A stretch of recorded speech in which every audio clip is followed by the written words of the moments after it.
Hello, everybody. Welcome in. My name is Todd. Welcome to the reaction stream. If it's your first time here, hit the follow button, hit the subscribe button, however you're watching it. And if you've been here before, I appreciate you being here. Welcome in, Hunter. Welcome in, Hazel. Welcome in, Fairies. Welcome in, everybody. It's Friday. We made it. Another Friday. Oh, it just feels so good, doesn't it? It just feels so good. Finally. Oh my gosh, this is the first week that I had to go back to my normal schedule, so it seemed longer for some reason. But I'm glad we all made it. Didn't realize it would be an early stream today. Honestly, it was one of those decisions of like, I had plans on Monday. So programming note here real quick. If you're watching live and you join the lives, we're going to be doing two streams today. Two. So we'll do this one, and then we'll do another one. That'll be Mondays. I have some plans on Monday, so instead of leaving you all hanging, if you're watching on YouTube, nothing will change. You will see a video on Friday, today, and then you will see a video on Monday. It'll be pre-upload or whatever they call that. So yeah, it's going to be a busy day, a very busy day. I'm going to try to talk a little lower than I usually do. I usually project a little more. That way I can save my voice, because this might be like 8 hours of talking, which I don't know if I've ever done. So we'll see how that goes. By the end of the next stream, I might be, raspy and not even able to get out much, but we'll see. It's going to be very exciting indeed. All right. These are all member requested videos. Sorry, I just have to get back on track here. You know the drill.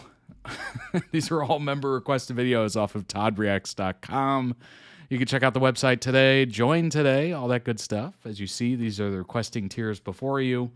Just go ahead and check out those details. And then, of course, on the website, we do have the queue, which is literally all the videos you will be seeing coming up.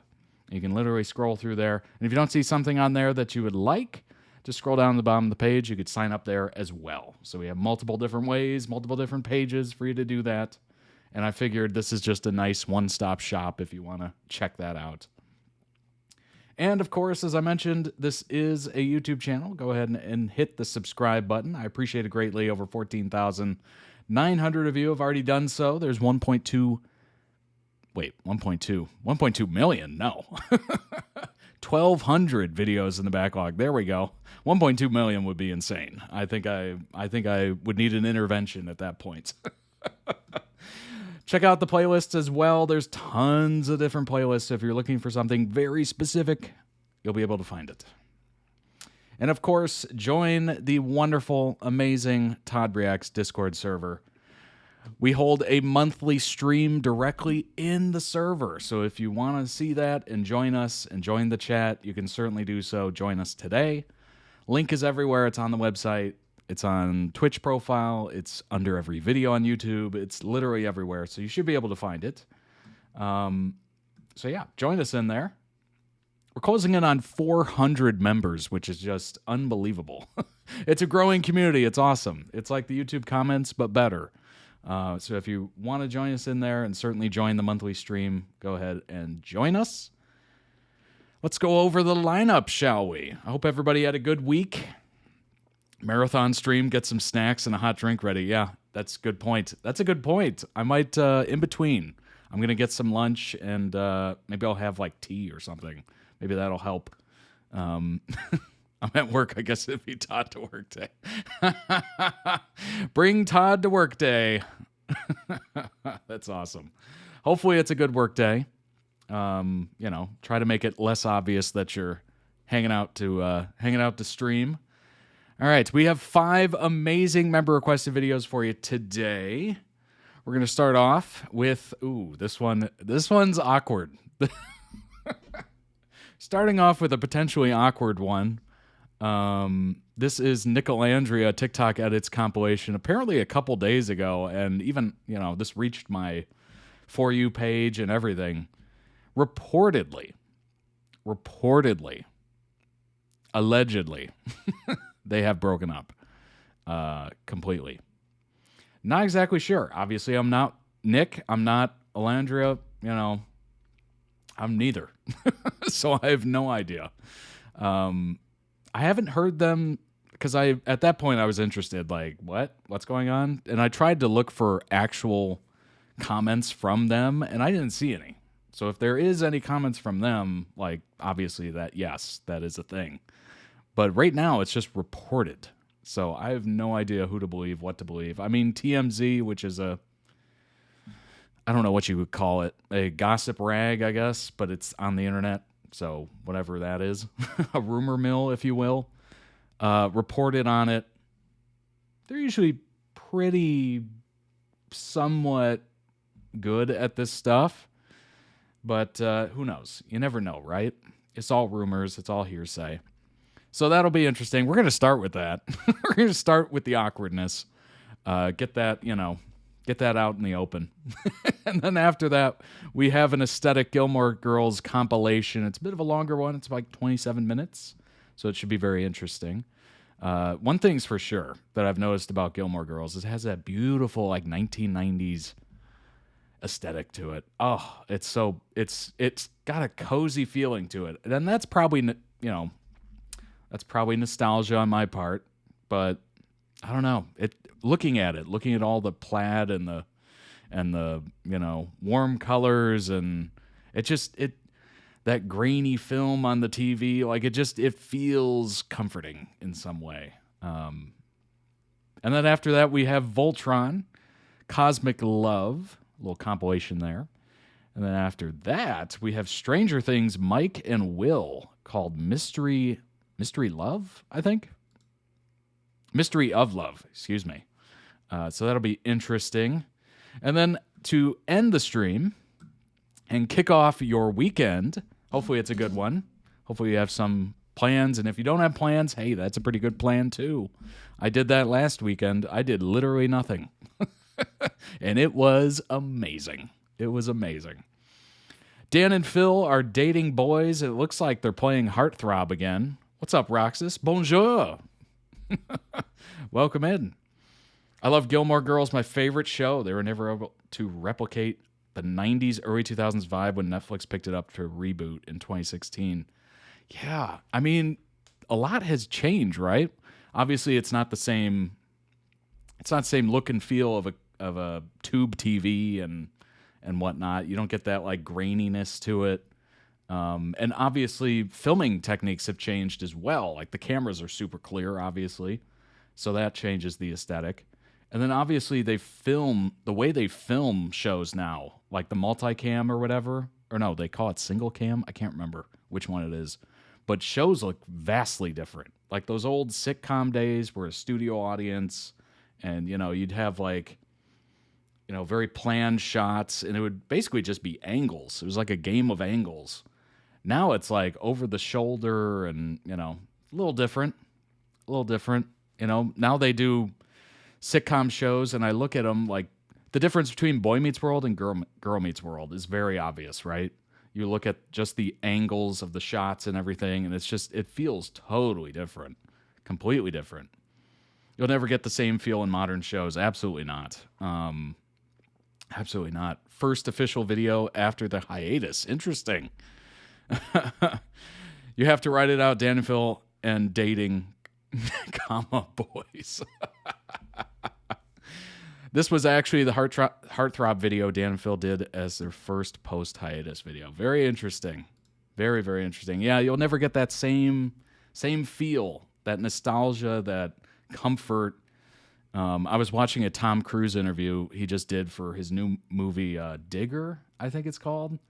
And he was being interviewed, and he said something about like, movies should look like movies. And I think the same could be applied to TV shows, honestly. TV shows should look like TV shows. And they just don't at this point. It's like even the quote-unquote sitcoms are filmed like Game of Thrones. It's like it doesn't have to look like that. We can go back to how they used to be filmed with like a set, and then you would just angle the camera to one side of the room, and it would bring back all those familiar feels.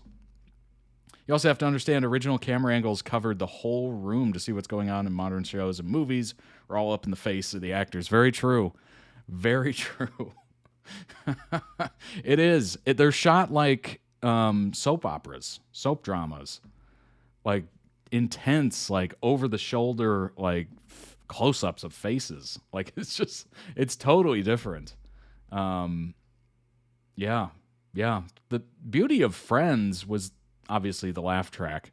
If you don't have laugh tracks in and you have those weird pauses, it just looks very strange. I don't know if you've seen those YouTube videos where they remove the laugh track, but what was beautiful about those shows is that the apartments were part of the show. Like the spaces, people literally go to the tours of the studios to see those apartments. Like they're just ingrained in our mind. And you kind of lose that when you're getting the over the shoulder like face close-ups. It just doesn't hit the same, really. Kind of lose that like you're there with them. That's a lot of criticism that Disney gets with all their new 3D animation. The point isn't realism, at least to most people. Very true. Very true. You could kind of... this isn't a direct comparison, but Moana. I was watching, the scenes of Moana, the first movie, when she's singing on top of the mountain. What is that song? Something Letting Go, I think. I can't remember all the words, but and I'm not about to sing it. But she's on top of the mountain, and then she's like coming down the mountain, like swinging on stuff. How far you'll go? Yes. Thank you. She's swinging on like branches and like coming down the mountain.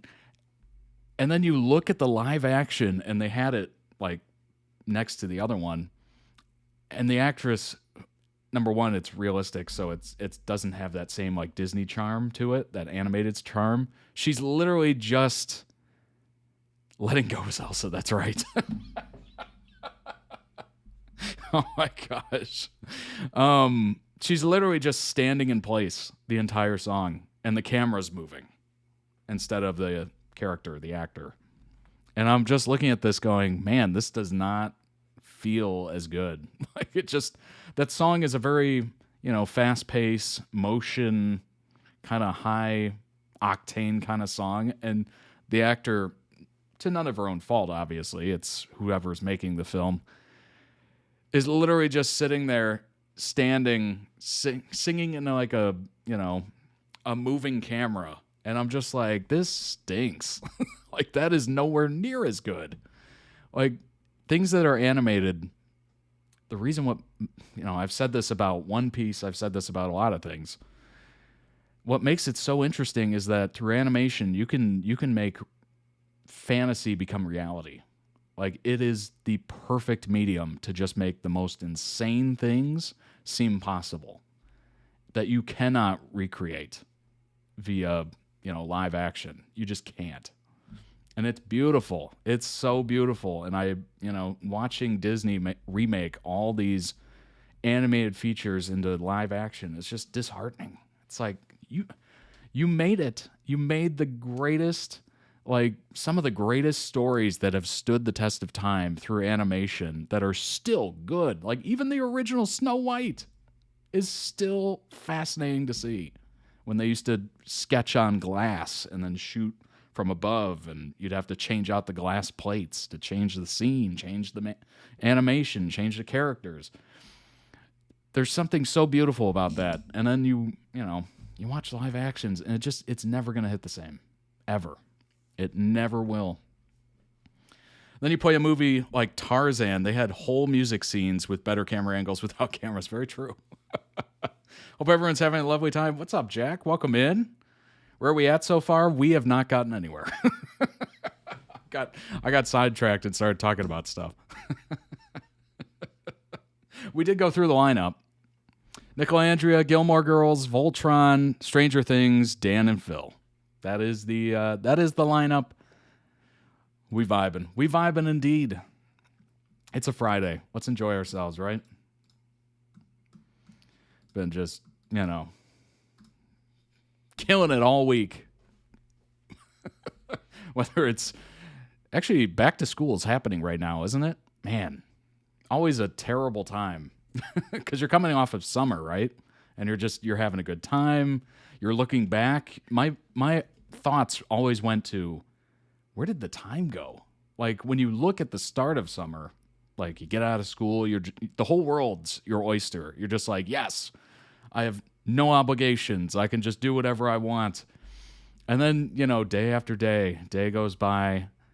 It seems like you still have a ton of summer left. And then you get back to work and then you're just like, or you get back to school and you're just like, where did it all go? And then you think back to all those hours you spent doom scrolling and playing video games and just kind of hanging out and sleeping till like noon. That was my biggest thing. I'd sleep till like noon, 1 o'clock, 2 p.m. and then the whole day's gone. Oh, gosh. Work got me saying, you're killing me, Smalls. Oh, work is work.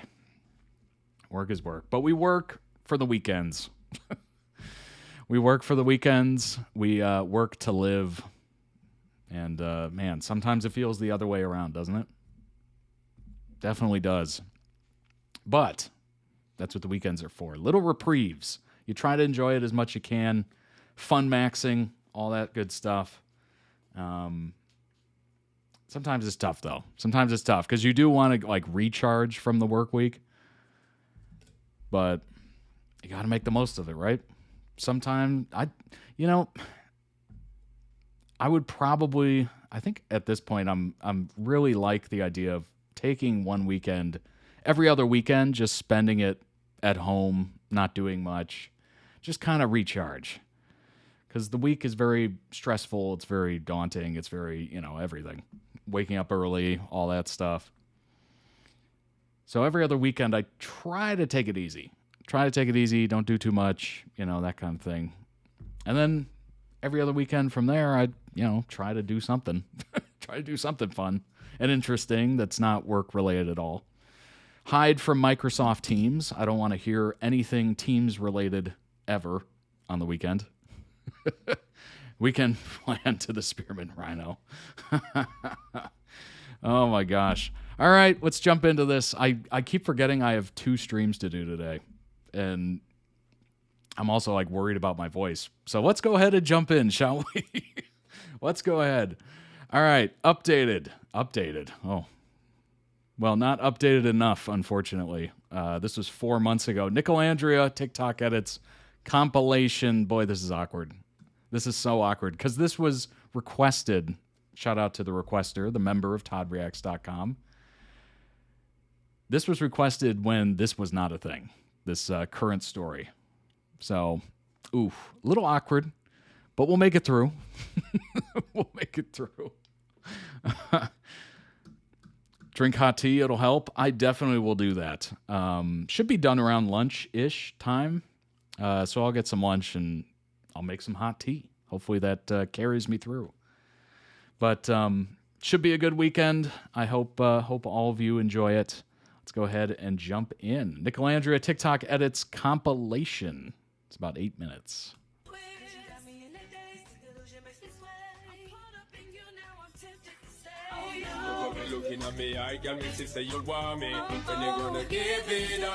Haven't heard this song in a minute. So I'm gonna go with that one. She said a family. Oh, family? But if you're thinking of Nicolandria, that's close too. I was thinking lover, loved one.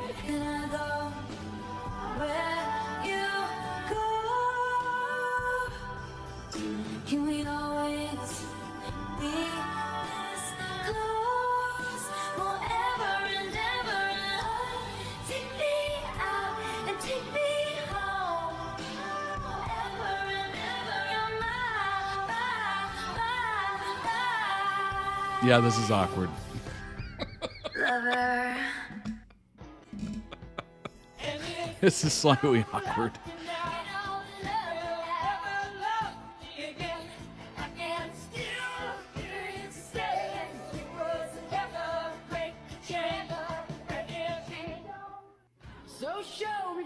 That was a cool style. I like that. I don't know where I belong. I don't know where I went wrong. But I can write a song.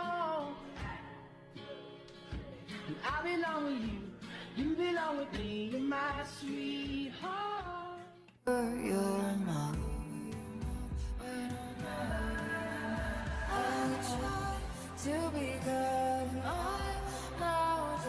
Like I said before, I don't know, you know, since this is mostly music, I'll just talk over it, I guess. Like I said before, I've never really checked out Love Island US. I've only ever watched Love Island UK. I don't know why that is, actually. Hi guys. I guess I like the accents. And then I went back and watched the first season of Love Island UK, and I was like, whoa, this is a whole different show. They were smoking, they were showing it on camera, they were getting it on, they were showing it on camera, like it was, oh my gosh.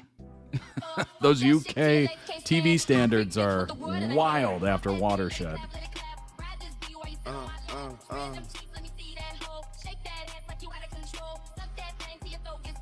See her doing the lip combo, I feel like I can do it by now myself. You know, I always have the three. What is the go-to combo? Oh, wait. I have it in my mind.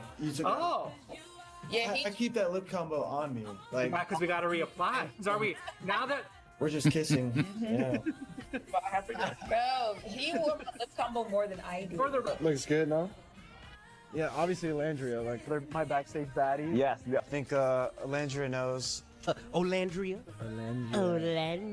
Like with a girlfriend, so that's like the coolest part. And Landria's beaver got picked.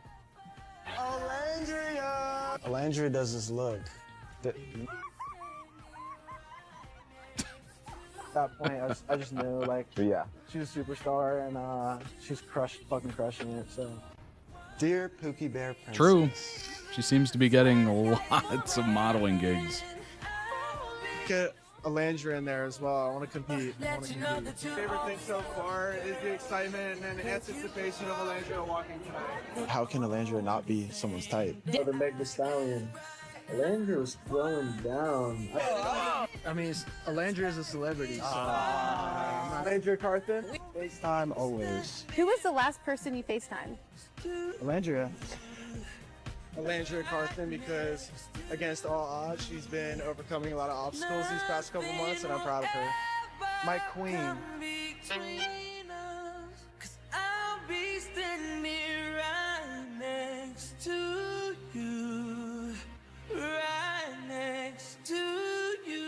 You had my child. Oh, man. I hope the requester's doing okay with this news. Unconfirmed news.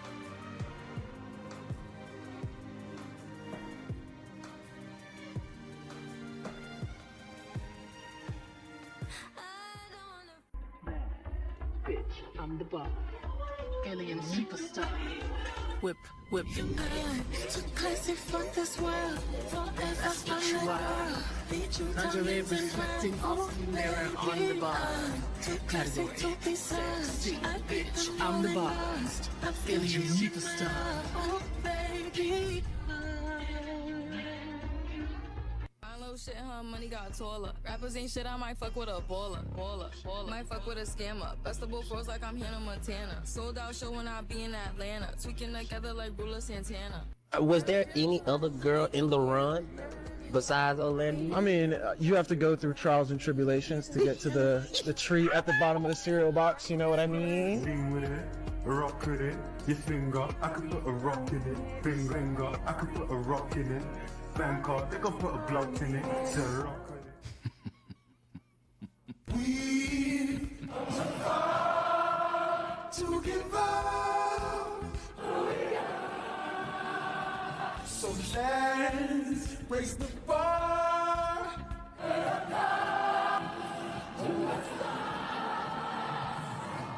She's up all night to the sun. I'm up all night to the sun. She's up all night for good fun. I'm up all night to get We're up all night to the sun. It was love at first sight. It was not, Your Majesty.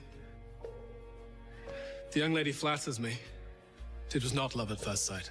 There was attraction, certainly. at least on my part.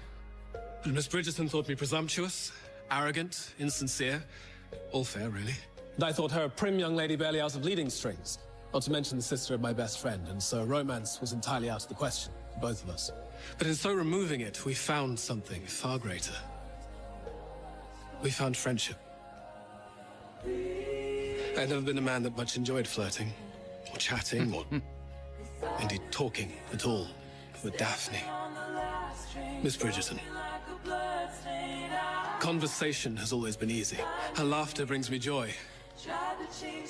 To meet a beautiful woman is one thing, but to meet your best friend and the most beautiful of women is something entirely apart. I did not want Miss Bridgerton to only be my friend. I wanted her to be my wife.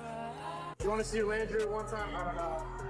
Private Dang. time, private time. I'm starting to understand why Bridgerton's such a big deal.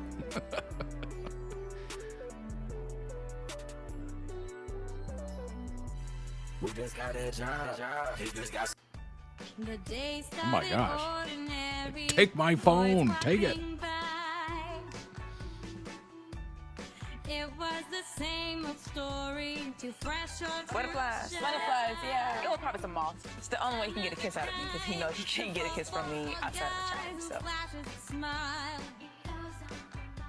Don't usually swoon, but I'm over the moon. He gives me butterflies. And I rarely ever get nervous. Oh my.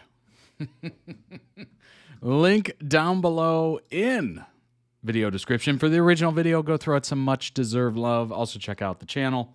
It might have other edits that might interest you, of course. All right, let's pull up some information. It's not going to be positive information, unfortunately. But we're going to bring it up anyway. Nicolandria and Nick break up after 1 year after meeting on Love Island US. Exclusive. Published at 11:30 a.m. Oh, man.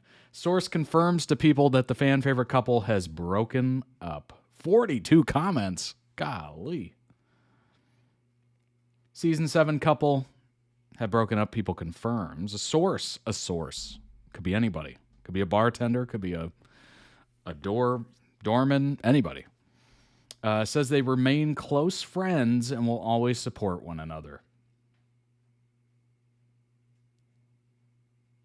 You know what's interesting? I vaguely remember, I can't remember, I think it was Nick who said that they were soul ties or something. And I was just like, And I vaguely remember them also saying they weren't dating. They were exploring or dating or whatever. Like it seemed like they were taking a few steps back. This was from another edit where I was just like, if you were in a relationship with somebody or like dating, I don't think you would do that. Like it just kind of seemed like they were taking a step back. Which makes sense. I mean, she is extremely busy right now, flying everywhere, doing everything, modeling gigs, whatever, going to parties, going to events.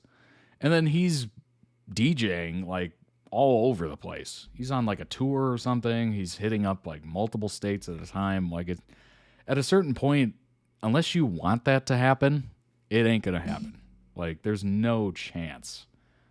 Because that is long term. That's long distance, certainly. You go weeks without seeing each other, maybe months. They don't even live in the same place. Like, that is extremely difficult. You need to literally work at it every single day. Every single day. And then, obviously, eventually, you need to move close to each other. You got to close that gap.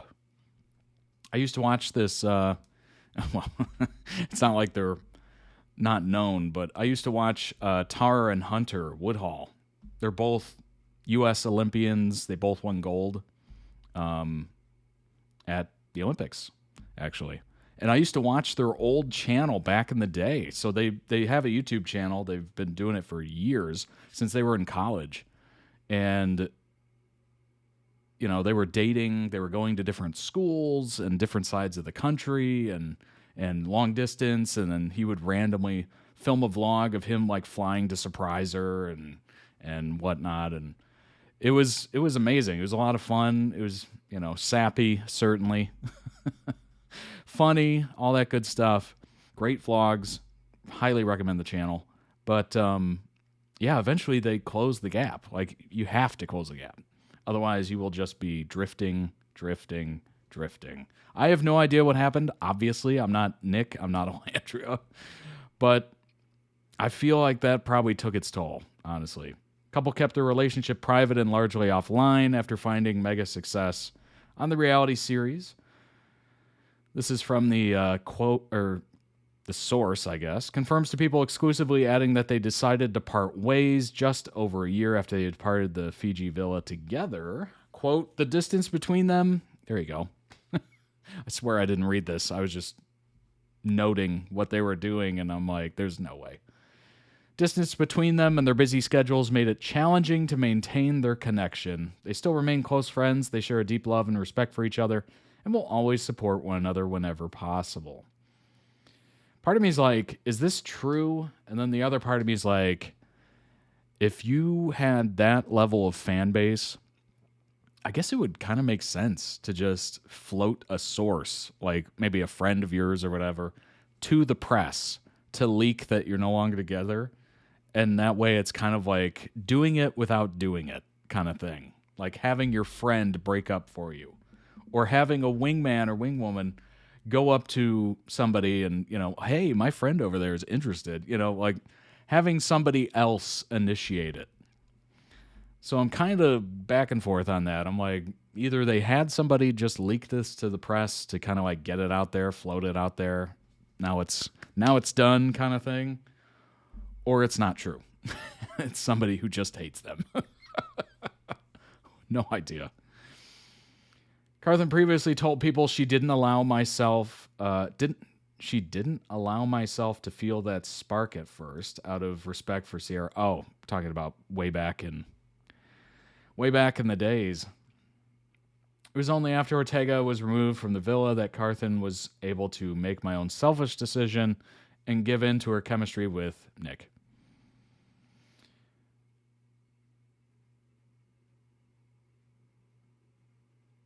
Let's see. They made things official after leaving the villa, but started keeping the relationship more private soon after. Something tells me that was the beginning of the end. Mentally, we were both just drained. I'm like, okay, maybe if we share less, that's better. But even then, discourse starts because we don't share enough. I'm like, I don't know how to find a happy medium in this life now. It felt like they were damned if you do, damned if you don't, Nick said.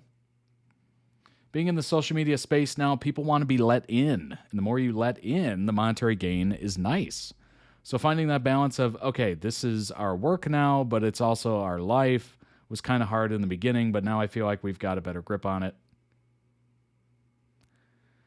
One thing I would say as well is that they both their careers are different.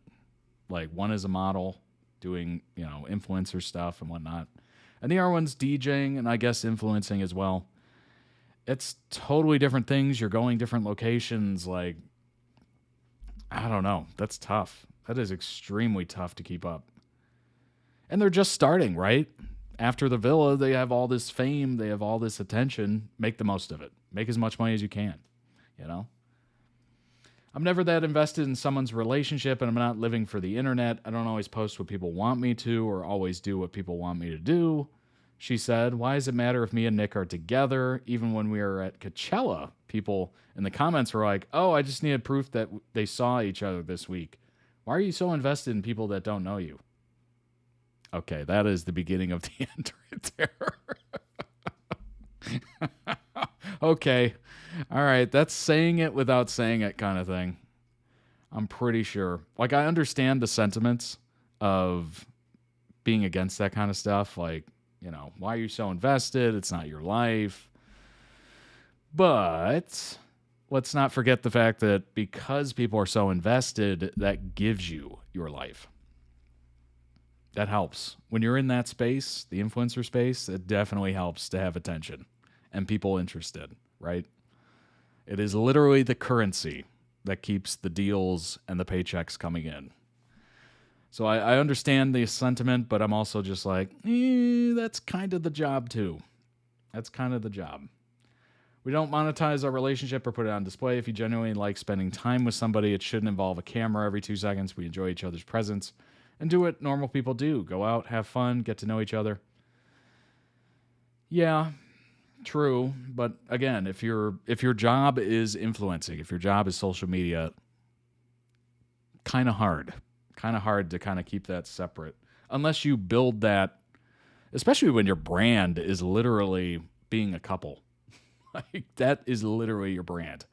So I think at this point, I have no idea what split them up or if it's even true, but I would be willing to bet that had something to do with it. Because at this point, they're known as their couple name. It's almost like, BL couples and whatnot. They're known very much so as their couple name, right? Nicolandria. Everybody knows that. They're like Nick's last name, Landria's last name, like maybe not as much.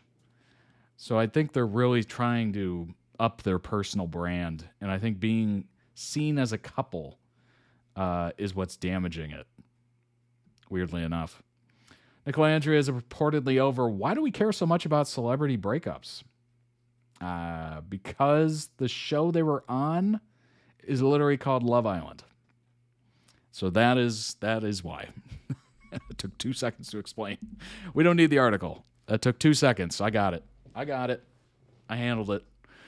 Love is dead, or so it feels for many fans after celebrity couples announce their breakups. Love Island Season 7 stars Landria and Nick have broken up after a year of dating. The popular couple decided to part ways, as the People source claims. Distance between them and their busy schedules made it challenging to maintain their connection. Source continues, they still remain close friends.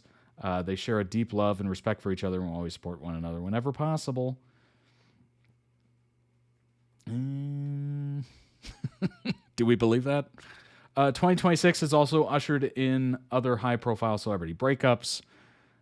I had no idea any of these people. Margaret Qualley, Jack Antonoff, Ariana Grande, Ethan Slater, Sue Bird, Megan Rapinoe, Megan Thee Stallion, Klay Thompson. I do know that one. That was interesting.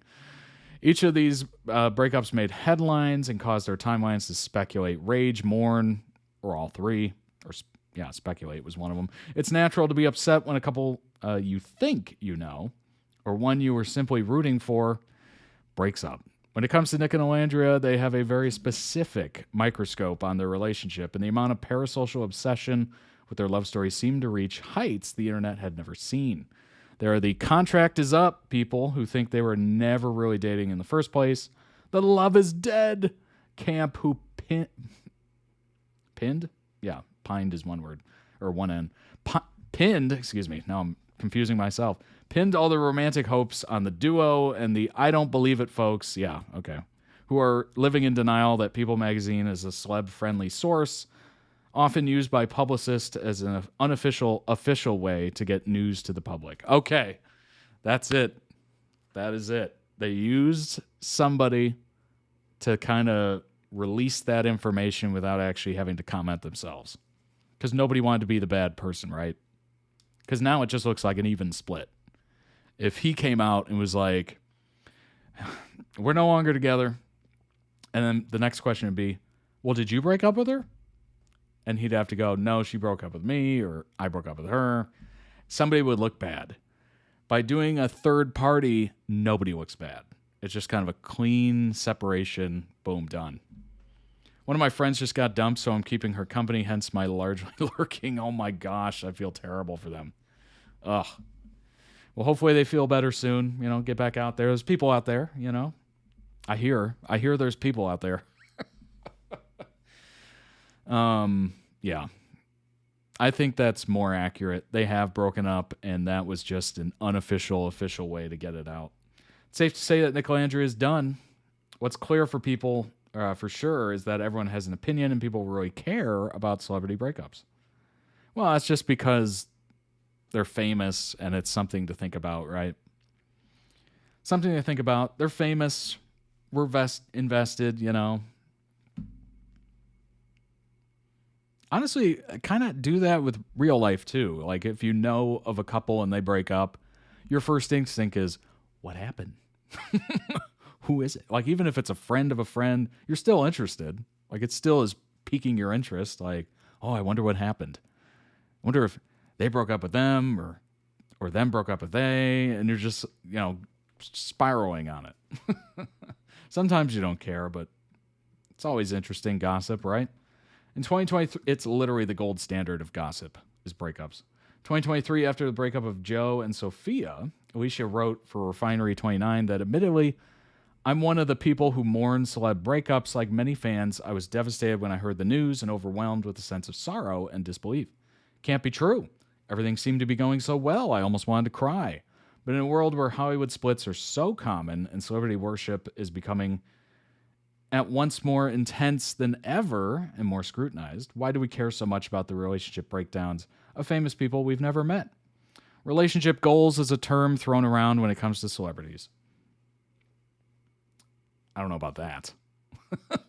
I don't know about that.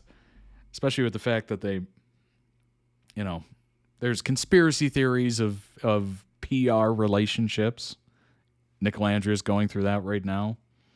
There's obviously the fact that Hollywood relationships are over like so fast. So fast. Like they're just churning and burning. On to the next, on to the next, on to the next. And they all date each other. It's like one big, can't say the word, but you know what I mean. It's a lot of the same names over and over and over again. Like, are we very surprised? I thought it was just common knowledge at this point. Like, you know, hold your breath. Don't hold your breath for the couple, celebrity couple, you know? Like, remember Kim Kardashian's marriage? It was like 72 hours. I thought after that, all of us had a good, healthy dose of don't believe anything, you know? When couples you look up to split, it kind of gives you a romance and love are dead feeling, which sucks. Okay, come on now. Yeah, I guess so.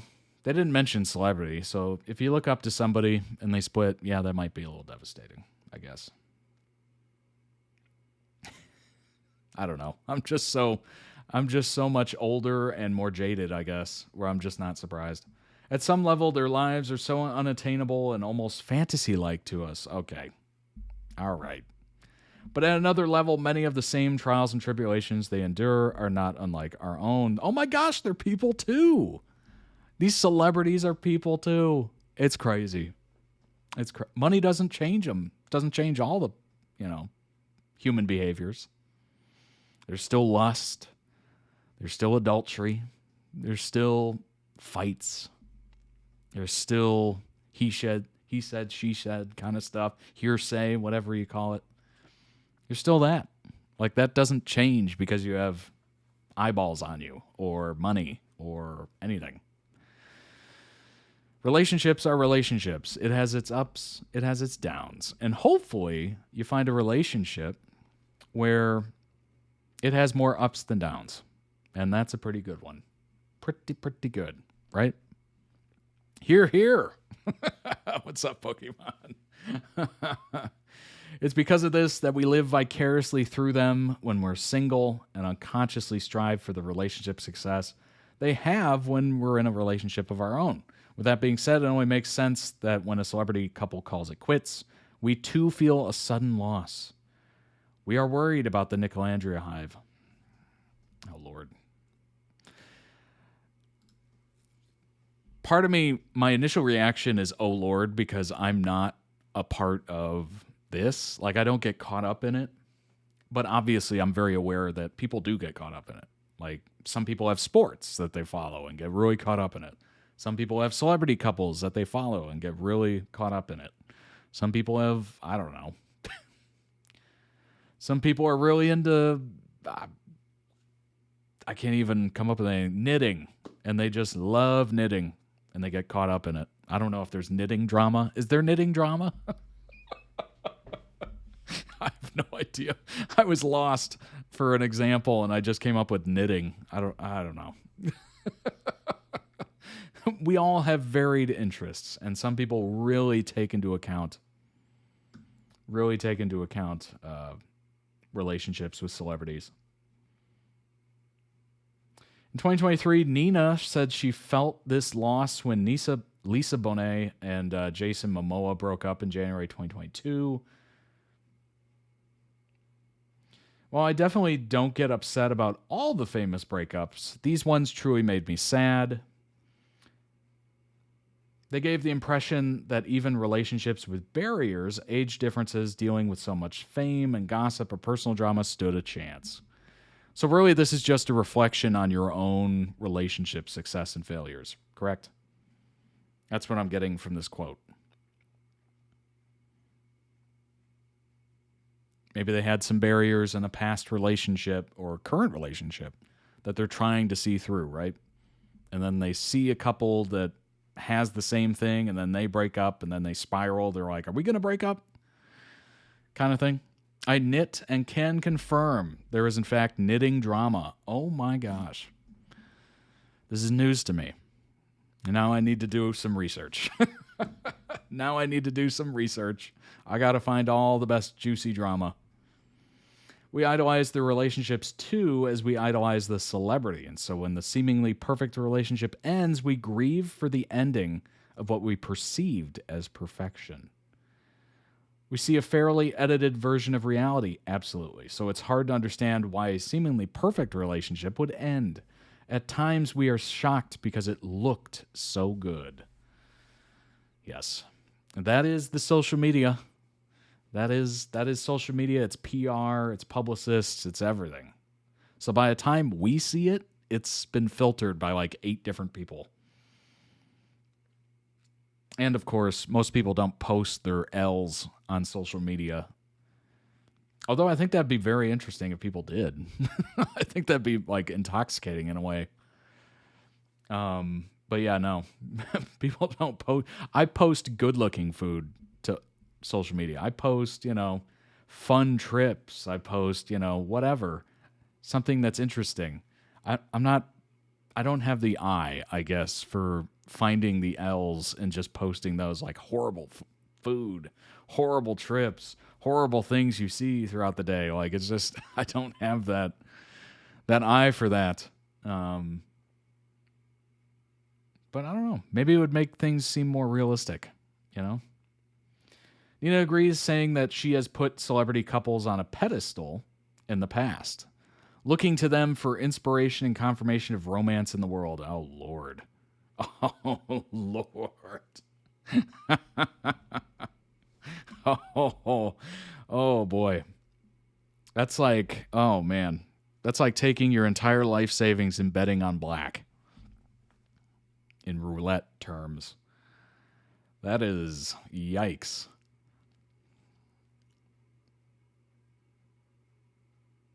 I get it, though. I get it. It's literally the same as if somebody's like really invested in a sports team and their emotions are affected by the wins and losses. Like, it's literally the same thing. It seems odd to me because that's not me. Like, I'm not drawn to this world. Like, I'm not checking People magazine like ever. Nothing against People magazine, but that's just not my bag, as they say. When they break up, it's just a sad reminder that no one is immune to the realities and difficulties of love and commitment. Indeed, there is no such thing as a perfect union. None. Absolutely none. Nobody's perfect. No relationship's perfect. All the couples you've ever looked up to, ever, have fought. They've sworn at each other. They've had arguments. They've walked away huffing and puffing. They've slammed doors, maybe. Slammed a cabinet in rage. Every single one of them. Every single one of them. There was an awkward car ride in every single relationship you've ever looked up to. Awkward, silent. Both of you. One of them staring out the window in front. The other one staring out the side window, trying not to be present in the moment and realize that they're next to this person that they just want to scream. Sound familiar? Does that sound familiar to anybody? Does that sound relatable? I feel like everybody's had that experience. It reminds me of what Dan said in the hard launch video when people started to genuinely hate him when he denied Fan because people wanted Phil and him to be the embodiment of true love, and he was ruining that for them. Interesting. Yeah, I can see that. Yeah. If you're a, hardcore Fan shipper and, one of them is, or seemingly both of them at that eventually, I guess, is actively fighting against that, you're going to be a little, love is dead, a little, that kind of thing. Like you want the perfect situation. You want it so bad. And really what that is just a personal desire, I think. Not to play a therapist or a psychologist or whatever. But I feel like that's just an inner want for that, right? To project onto other people. You have to be perfect. You have to be in the perfect relationship. Because they ultimately want that themselves. I don't know. That seemed smart in my head. I don't know if it came out that way. Oh gosh. Oh, we'll let that just sit. I don't know. Maybe it's true, maybe it's not. All right. We've talked enough about relationships. We've talked enough. There is no perfect relationship. There is no perfect relationship. See what I did there? All right. Let's move on to the next. It is Aesthetic Gilmore Girls TikTok compilation part 2. This one is a little longer. It's 27 minutes. Just a heads up. All right, let's jump in. Luke and Lorelai. They did not have a perfect relationship. Again, lots of people love them, but never a perfect relationship.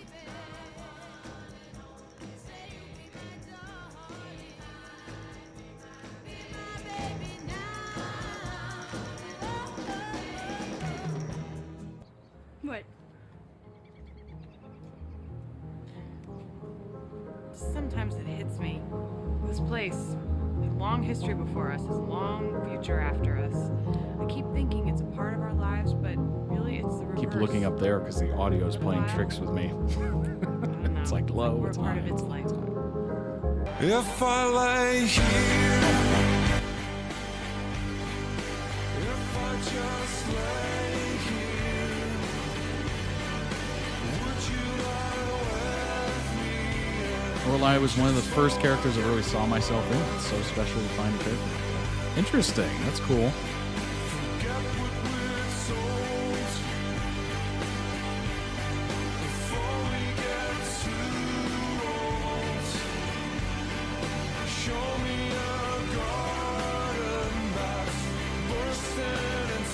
It's funny, I never quite thought of anything like that. Like I was never, that's a weird freeze frame. I never tried to find myself in any characters, but what was interesting is I related to the movie Three Ninjas because I also have 2 other brothers, older brothers. So I related to Tum Tum, the youngest. Such a weird thing. Like, I guess I related to the familial aspect of it.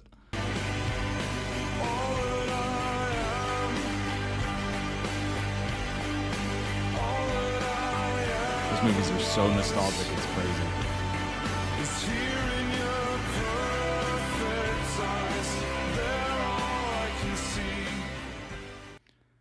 Look at all these shots. Like, it's getting the space. You feel like you're looking through the window at them.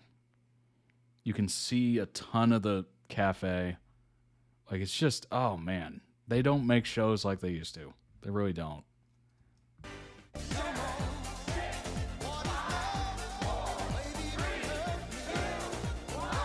The show just really does complex parent-child relationships so well in a super way that's rare. People either see themselves in Emily and Lorelai or Lorelai and Rory. Interesting. It makes sense, honestly.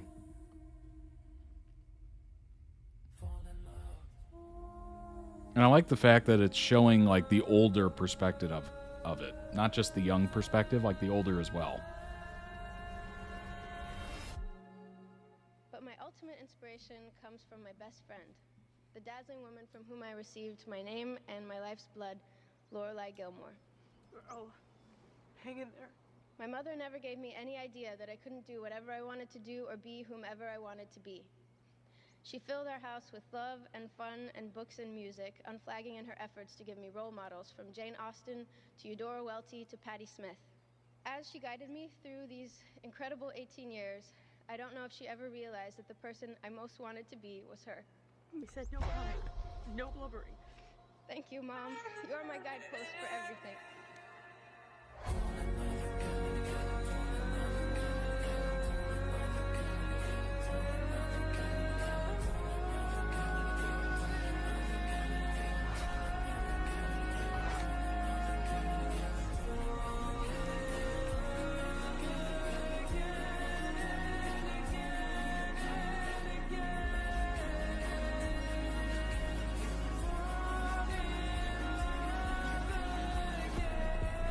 Lorelai, the mother, and Rory, the daughter, first because they're technically the Gilmore Girls, but Emily, the grandma, is also a Gilmore Girl. True.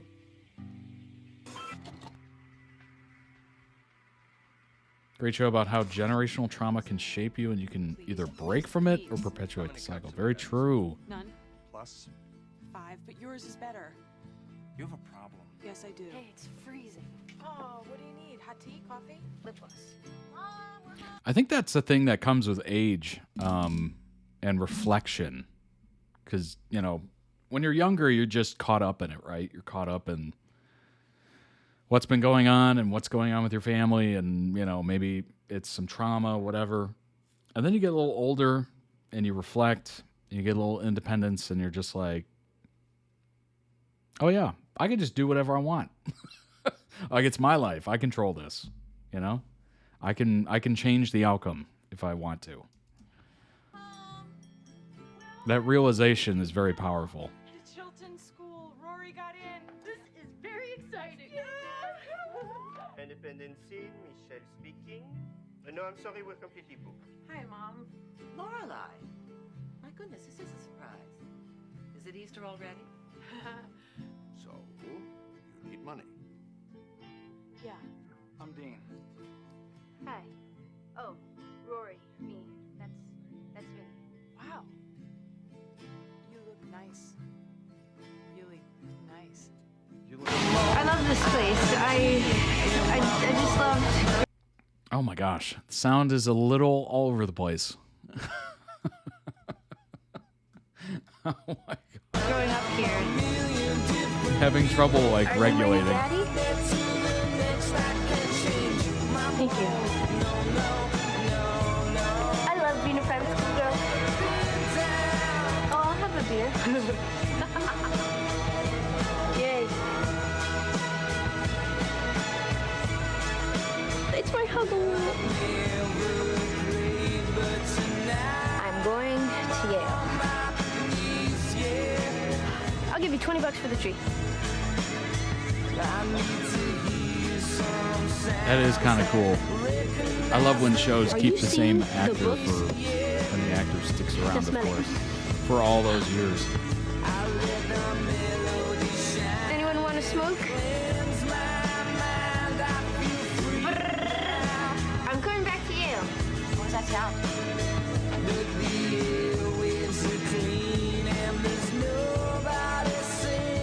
Mom, you've given me everything I need. Oh, that's crazy. Yeah, that was an interesting. I messed everything up. I don't know what to do. I used to float, now I just fall down. Harvard. And after Harvard? I'm gonna be a journalist. You don't got it. You're smart. You're terrific at anticipating needs. Actually, you'd make a great assistant. Oh, This isn't you. I don't know. What are you doing? Living at your grandparents' place? Being in the DAR? No, Yale. Why did you drop out of Yale? I hate not knowing what is out there. I mean, what's gonna happen with my career and my relationship with Logan and the rest of my life? Well, the good news is I can report you don't have to go into a field that you studied in college at university. You really don't. It's kind of crazy. You'll find your way there. He just doesn't think that I've got what it takes to be a journalist. He says he knows when someone has it, and I apparently do not have it. I'm broke, busted, beggared. I have no apartment, no car. Hell, my license expired 3 months ago. Get out of here. I have no job. I have no credit. I wanna start from the top. It's footage from the 2016 reboot. Hold on a second. I have no job. I have no credit. Oh my. I wanna start from the top. Yeah, it just doesn't have that same appeal to it. I don't know. It's very difficult to describe.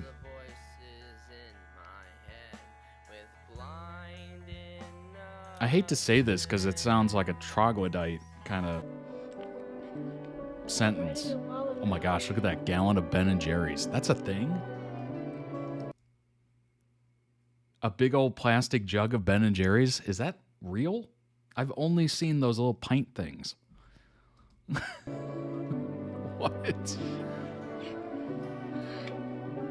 Oh my gosh, it's all chocolate chip cookie dough? Oh. That would be amazing. Anyway, what I was saying, sorry. It sounds a little troglodyte to say this, but I think shows were better when they weren't crystal clear. I don't need 4K television shows. Like, these shows were just... I like the separation of TV and movies. TV had that kind of graininess to it. It wasn't totally clear, but it was clear enough. And then movies were the clear things. You go there, you're wowed by how amazing everything looks. Like, there was like this sweet spot of like movies in HD and then TV and non-HD. Like, there was just these couple, I don't even know if it was a year, but there was a little moment in time there where I was just like, there's such a beautiful delineation of movies and TV that it just felt right. I don't know. Why doesn't he call me? What did I do? I never thought I'd say I'd miss standard definition, but... Now, I've got Mom. That's all I need. Go be somebody else's dad. Then again, I'm also speaking from somebody who grew up with it. If I didn't grow up with standard definition, maybe I'd look at it like, ugh, this looks like crap. You know, this looks gross. Why people lived like this? I don't know. Maybe that's just nostalgia. Couldn't wait till he showed up, and now he's showing up. He's gone, and then he shows up out of the blue. Nothing for weeks, and then he just decides that he loves me. And how long until he doesn't love me again, huh?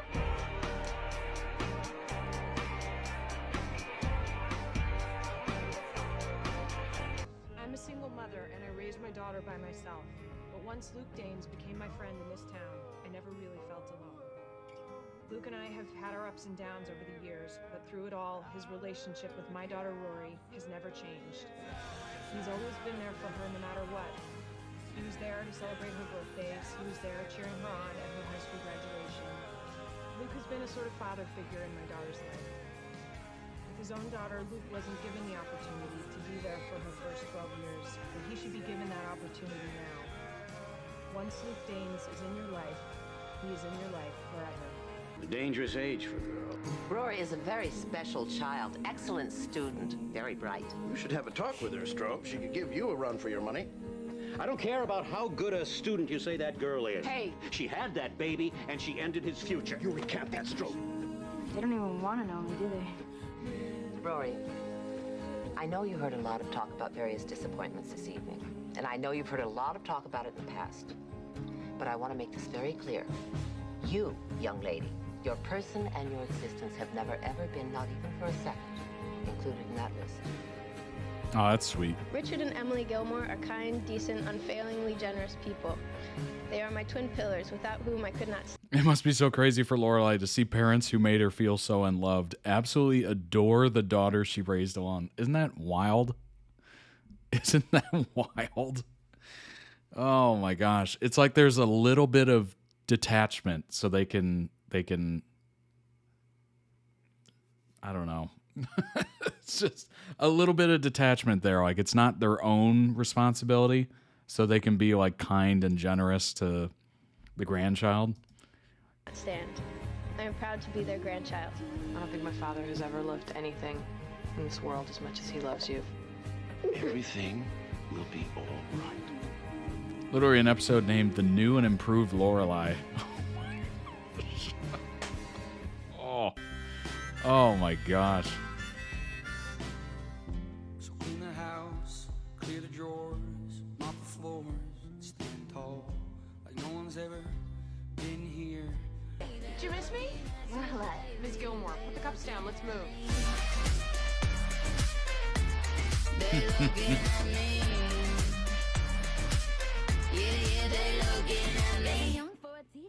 As your mother, I have the right to be concerned, especially when it looks like you're taking your life down a completely disastrous path. I had to jump in and... Mom! Lorelai! Please hear me. If I want your input in my life in any way, shape, or form, I will ask for it. Until then, do us all a favor and shut up!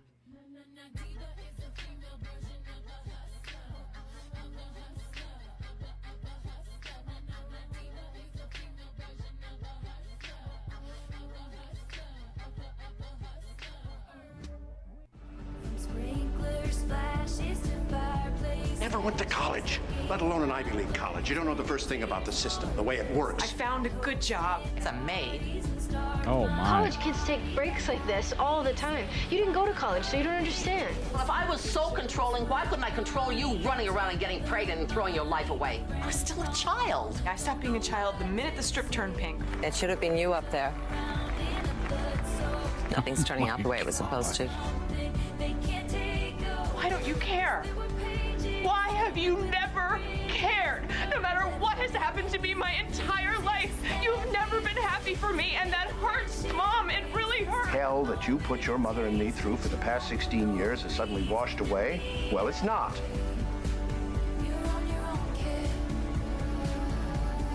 Oh my. Well, there's a little taste of it.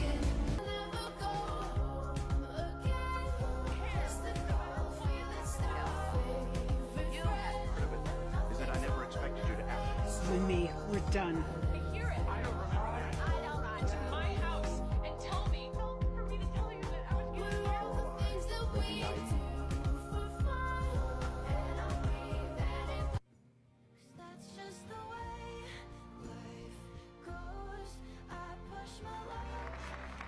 It should have been you up there.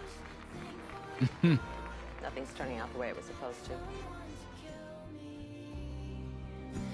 I love you, I'm sorry. You were the best, but you were the worst. As sick as it sounds, I loved you first. I was a dick, it is what it is. I happened to kick the age-old Always let your emotions get in the way. That's the problem with you, Lorelai. You don't think. Should never end, I'm wrong again. How dare you call me an idiot? I just lost my husband. I just lost my father. Tears stream down your face when you lose something you cannot replace. I love you. Oh, what a valiant roar, what a bland goodbye. The coward claimed he was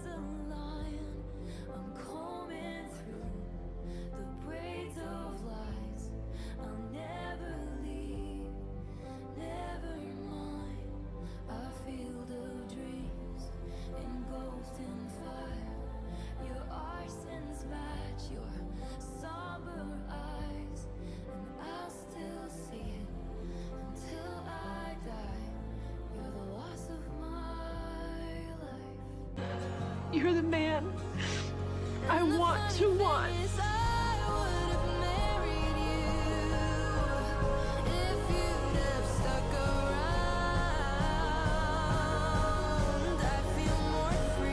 Interesting.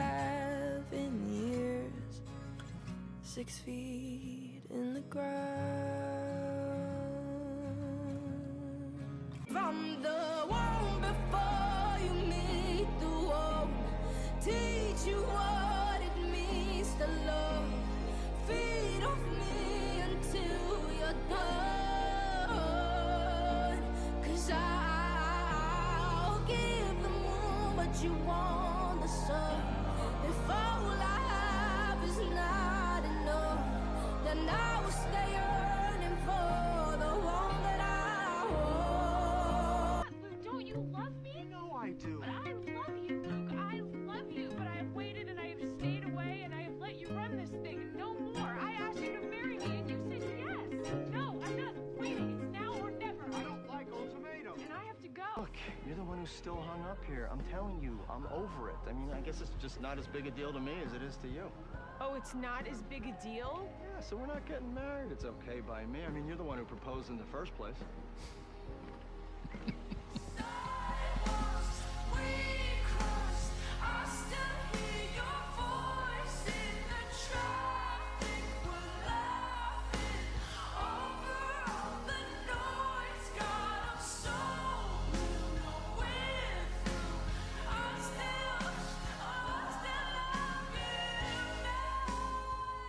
Barren cold, I still remember the first fall of snow and how it glistened as it fell. I remember. Emily? She's right. I don't know my daughter at all.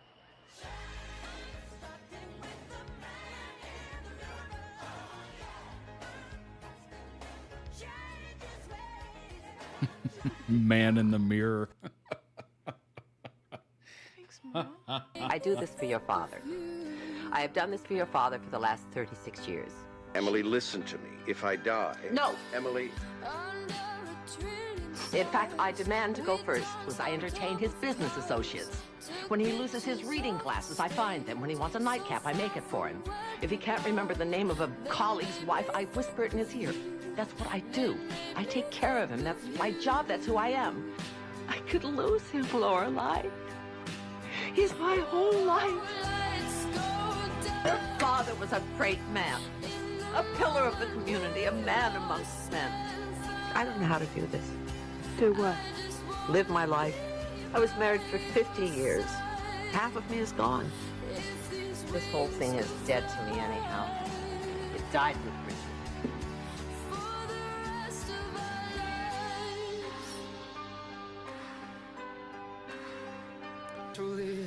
It's very sad. So how do I say goodbye?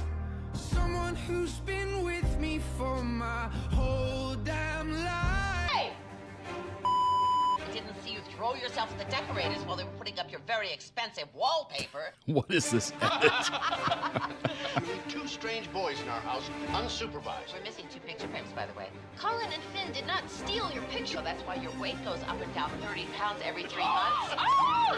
Ruthless woman. I remember a woman who tried to buy a plane when her granddaughter moved out. I tried to timeshare a plane, and it is in no way even close to the same thing.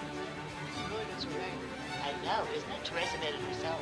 Mitchum told her she didn't have it. He what? What do you think? Buy it, I looked at it. Looking at a plane. Here you go. Passion fruit.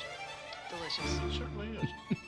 Thank you guys so much. Just thank you. And scene. That's my mother's version of the C word. I talk to Tweenie Halpern all the time. What are you doing talking to Tweenie Halpern? We were 16. We didn't want to get married. When you get pregnant, you get married. A child needs a mother and a father. So? He is a kid. Well, officially reinstated Friday night dinner. It's from my mother. Oh my It's god. heavy. Must be her hopes and dreams for me. I thought she discarded those years ago. You know what? I have someone standing abnormally close to me right now. Okay, say hi to Crick for me. What do you need rosary beads for? They're cute. For prayer. Well, pray they match my blue suit. They've just upgraded you to a queen-size bed, jacuzzi tub, junior suite, and hell. What is this feeling? This tightness in the chest, this anger mixed with paralyzing weakness. You've been Gilmore. Well, if it isn't New Haven's favorite whorehound. Heart attack. It wasn't during, was it? No, Rory. This great man was not brought down by my vagina, okay? Oh, hi, Mr. Block and Pepper. I'm Lorelai. Remember me? The bane of your mother's existence? Exactly. Nice to see you again. I saw her kissing a man in a tracksuit. What? Emily. So when do you come back out on the Renaissance Fair circuit with us, Luke? I think sometime after I'm drugged and lobotomized. A stupid swan. That stupid bird attacked me. He could have blinded me. That's a vicious, vicious bird. Well, only people you're sleeping with are allowed to go behind the counter? Yes. Well, I don't really know you that well, Luke. I mean, I know what you do for a living, and I know you're a Scorpio and you smell okay, but... Those privileged white males. Doyle, you're a privileged white male. Well, he's more privileged and way more white. He's totally fine having his personal freedom slowly stripped away as long as he's completely unaware that it's happening. Luke, does your husband play softball too? All right, that's it. I'm getting a page. I've got to go. Okay, did someone put the kick me sign on my back again? It wasn't funny last week, and it's not funny now. I have asthma. Kirk, I'm so sorry. We have to I not have leave the eggs asthma. in the fish pan. Here's new eggs. I don't know why everybody in this town always thinks I'm crazy.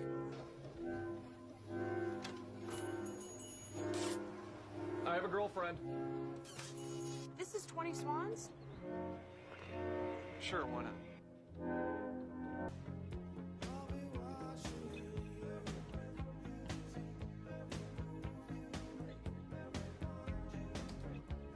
Oh my gosh. Is that a young He's not Sam? a married guy. He's Dean. My Dean. He's not your Dean. He's Lindsay's Dean. That's You're the other woman. crazy.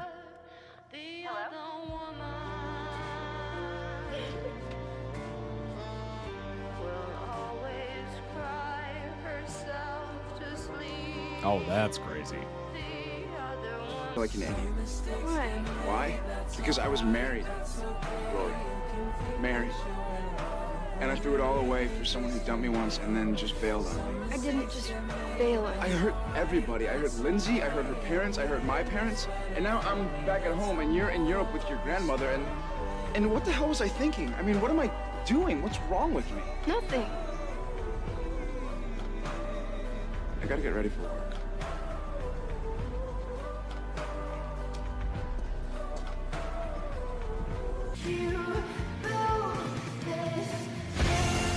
Sounds like you threw away your life, my dude.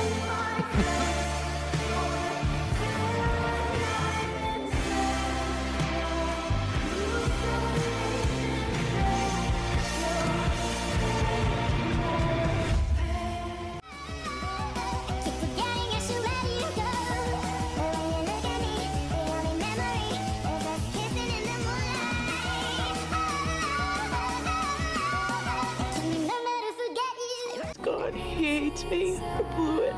Blew everything. You don't want to be with me, Rory. Yes, I do. Oh, please. Well, the fact that Sam was playing Dean And I'm in the tired, show. but I'm over it. So go ahead. Go. Beat again. There's nothing standing in your way now, because I'm out. I think I may have loved you, but I just need to let it go. Speaking of let it go. You want to know what I'm thinking right now? Then I can't be in this relationship. It's too much.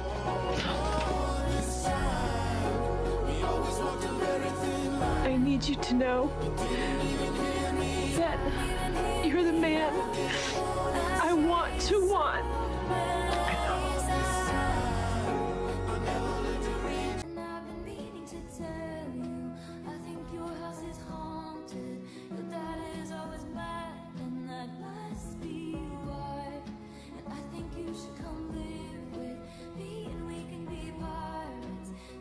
We're not interested. Try again next year. Love, Harvard. Have you seen how hard I've worked over these past 4 years? I mean, can anyone here believe that I'm not going to Harvard? Oh, okay. Or voted you out. You're damn right I'm tough. You think it's going to be any easier entering the workforce with every newspaper in the country cutting back on staff? This is a war council. Kaiser Geller and her reign of terror. Hate Time magazine. Cheryl, I need tea. Can vote for me, Paris Geller, for student body president. People think you're smart and competent. They also find you, well, scary. Repulsive. Perhaps you're arguing over the same boy? Sure. We're girls, so we could only be arguing about a boy, right? Sexist, white hair. They'd really not like me for me not to get in. It's like they know me or something. I'm not going back to school. You're pregnant. No. Sick? You look pasty. Who are you? Well, I need to talk to Lorelai. Where is she? Well, Lorelai, where are you? Who's that? It's Paris, and I need to talk to you right now. Who are you? I tried to tell. Can you spot me? Who are you? It's true. 5:25. Here you go. We could have put the cow. Why don't you just... Paris? Come on, Terrence. Boy? Sure. We're girls, so we could only be arguing about a boy, right? Sexist, white hair. Paris, are you muttering? No. Sorry. Not cheat on Rory. Are you going to deny it? Are you serious? We were apart. Oh, please.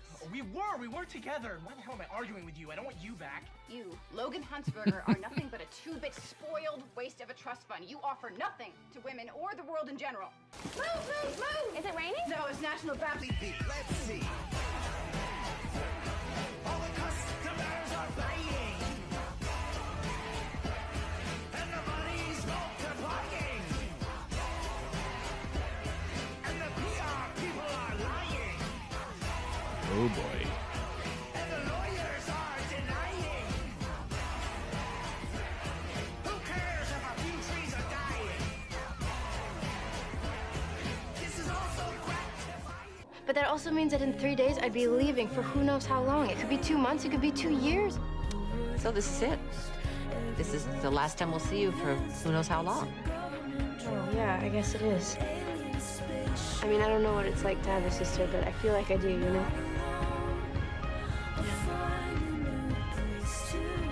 How can you be so okay with everything? It's too soon.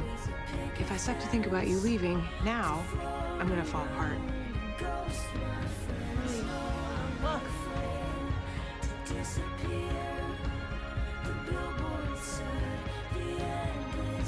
This is all Luke. He did all of it. Really? Yeah. I just like to see you happy.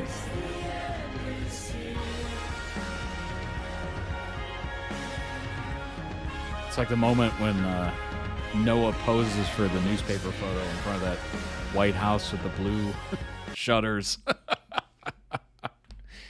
Link down below in the YouTube video description for the original video. Go throw out some much-deserved love. Also check out their channel. They might have other videos that might interest you.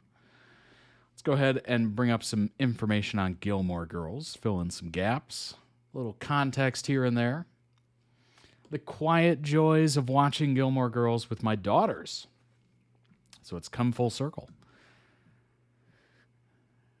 Took my daughters and I over a year to watch all 157 episodes of Gilmore Girls.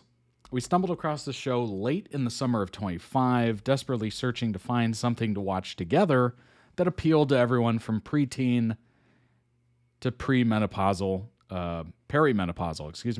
parent. Every show we tried was either too old, too young, too violent, too slow, too sexy. And as we watched Rory and Lorelai Gilmore drink their first cup of coffee in Luke's diner, I realized there was a lot resting on this. If Gilmore Girls didn't grab all three of us quickly, we were back to rewatching Nailed It for the 9 millionth time. We made it through the first episode, and then by episode 3, we were officially hooked. The cozy American drama about independent single mother Lorelai and her high-achieving daughter Rory debuted on TV screens in 2000. But 25 years later, after it still had a vibrant, dynamic spark to it thanks to its rapid-fire dialogue and flawed heroines, we were as smart as they were smart as they were funny. Gilmore Girls follows Rory and Lorelai's lives in the quirky fictional New England town of Stars Hollow. We don't need to go through the backlog here. Ran for 7 seasons until 2007 with a 4-episode revival on Netflix in 2016. By the end of season 1, watching Gilmore Girls had become a family ritual. Sometimes we squeeze in an episode at the end of a busy day. Other times we'd enjoy a decadent, multi-episode marathon on a rainy Sunday afternoon. We couldn't get enough of Miss Patty's gossipy ways or the wacky antics of a lovable village idiot Kirk, and wondered how 16-year-old Rory could handle guzzling so much coffee. Show's 2000 soundtrack made me nostalgic for life. Oh my gosh, I'm thinking back to all those mornings that I, got ready for school or whatever, and just, crack of dawn. Kids are just so sleepy and tired, and I can't help but think how much coffee would have helped. Like, obviously, I wasn't drinking coffee at like 14, 15, 16, but oh my gosh, that would have been great. Those first couple classes of the day would have been so much better. So much better. Like, not even close. My bestie has essentially watched all the Gilmore Girls passively against their will because their bonus mom was obsessed with it. Oh, yeah. They're not very into drama series, bless them. Show's 2000 soundtrack made me nostalgic for life before cell phones and social media, while my daughters drooled over Lorelai's Y2K wardrobe of crop cardigans, shoulder handbags. In between Rory's teen love affairs and Lorelai and Suki's business chaos, I reminisced about faxes and phone books and tried to explain ancient pop culture references about NSYNC and FloJo and someone called Hillary Clinton. When the real-life news brought us horrific states of genocide, war, and climate devastation, we escaped to Stars Hollow, where the worst thing that happened was Luke getting attacked by a swan. Sped through the first few seasons, thrilled to always have something comforting to return to. There were times when we wavered. Season 6 was a slog.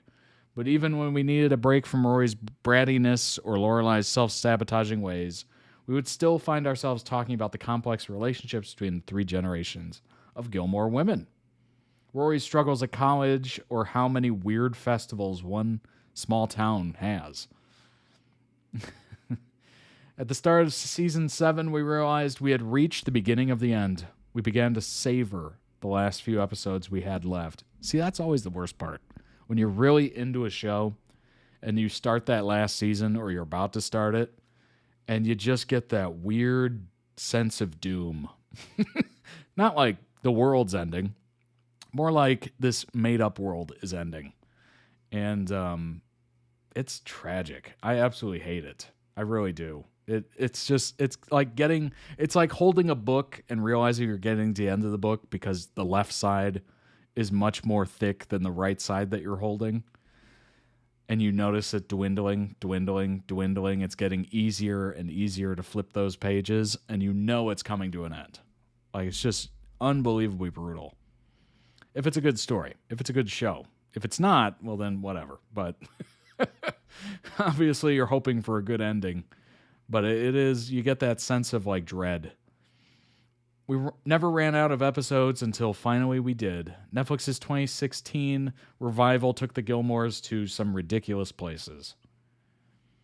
But we still didn't want episode 157 to end. Over all these months, this wholesome, silly, charming American drama that was made what seems like a million years ago about mothers and daughters on the other side of the world had unexpectedly brought us together over and over again. It reminded me how good it is to watch a story unfold over time, letting it slowly, deliberately sink into our lives, and that television isn't always something to be swallowed whole, a product to binge ferociously, simply, so you can move to the next delicious course.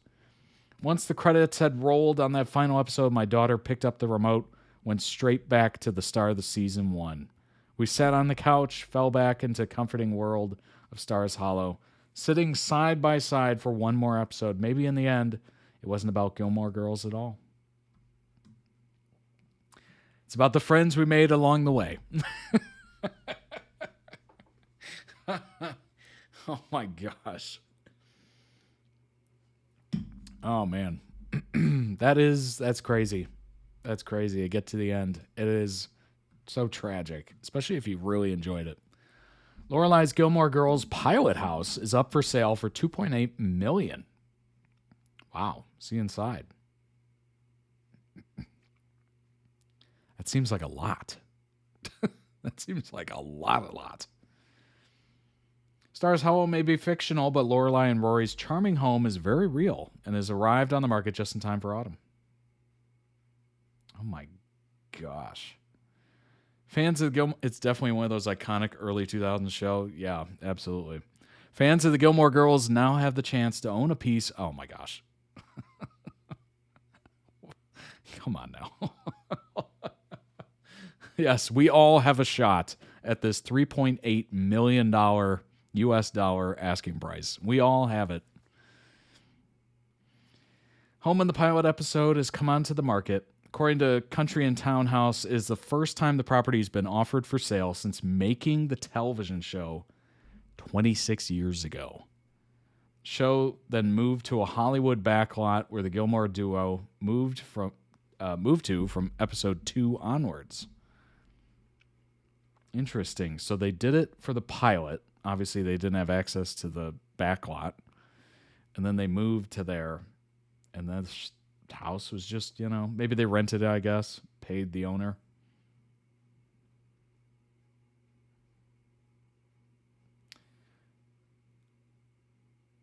Although the series is set in a fictional town of Stars Hollow, Connecticut, the house is actually in Unionville, Ontario, around 20 miles northeast of Toronto. Its role in the show was brief after the pilot production moved to Warner Brothers' backlot in Los Angeles, where the Gilmore family home was recreated for the remainder of the series. Built in 1875, wow. Two-story house retains much of its Victorian character. Gabled roofs, a wraparound porch, white shutters, teal-painted clapboard exterior. I have no idea what that is. 3-bedroom property sits on a private lot overlooking a ravine where mature hedges create a peaceful, secluded setting. Feels away from the bustle of everyday life. If it's 1875, I bet it's right on the road, isn't it? Oh, yeah. Oh, yeah. There's a road right there. There's a road right there. Let's see. 3 bedrooms. 3 bedrooms, and it's $3.8 million US dollars. What? Where mature hedges, or I guess it's Canadian dollars, if this is in Ontario. Mature hedges create a peaceful, secluded setting that feels worlds away from the bustle of everyday life. 2,800 square foot home. Pairs period character with thoughtful updates. Renovated kitchen. Oh. Living room with a wet bar. Nice. Formal dining room, home office. Private deck has its own entrance. Basement also houses a self-contained guest suite with a bathroom.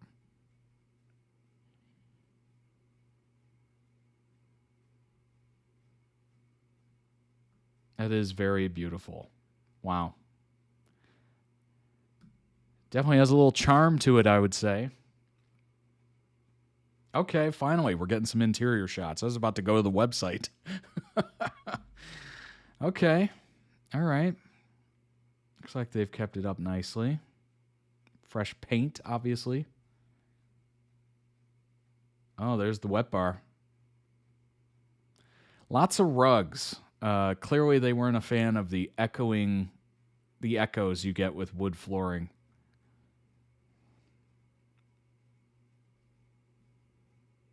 Little sconce, arched doorway. That's kind of nice. Wow. If that's not a cozy... Oh, they got an Eames chair. If that's not a cozy family room, I don't know what is. Yeah, that's awesome. Interior decorating's interesting. Interesting. Holy crap, that kitchen looks great. Almost too modern, though. It's kind of weird to go from this very warm, you got the wood exposed, the beams, to this ultra-modern kitchen. That's a little jarring. I'm putting on my interior designer lens. Bedroom looks nice. Oh, yeah. That wraparound porch. You are on the street. That is literally the street right there. Power line in front is not ideal, but I guess that's, it is what it is, right? I feel like they could put those underground.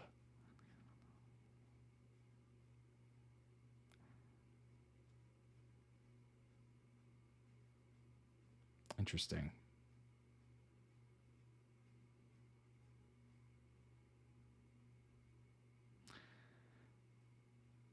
Maybe too many rugs. I'm noticing way too many rugs. Anyway, let me stop critiquing this house. Goodbye, Stars Hollow. Why Gilmore Girls leaving Netflix feels like the end of an era. This was July 1st.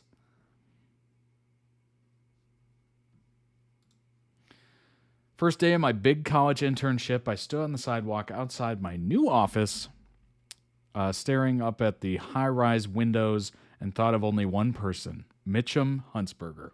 For those of you who skipped past Rory's fall from grace in season 5, Mitchum, her boyfriend Logan's dad, media magnate, tells Rory on her first day of work that she doesn't have what it takes to be a journalist. This prompts Rory to have a breakdown of unprecedented proportions, causing her to drop out of Yale, famously, and steal a boat, also famously. While luckily I didn't have to live through the same rejection, my nerves about the start of my own career made me want to say, Rory, please consider this my formal apology for judging you. If I had a Mitchum on my own, forget the boat, I would have thrown myself into the harbor. When Gilmore Girls premiered on the WB in 2000, I hadn't been born. In 2007, when the show completed its first 7-season run, I was 4 years old.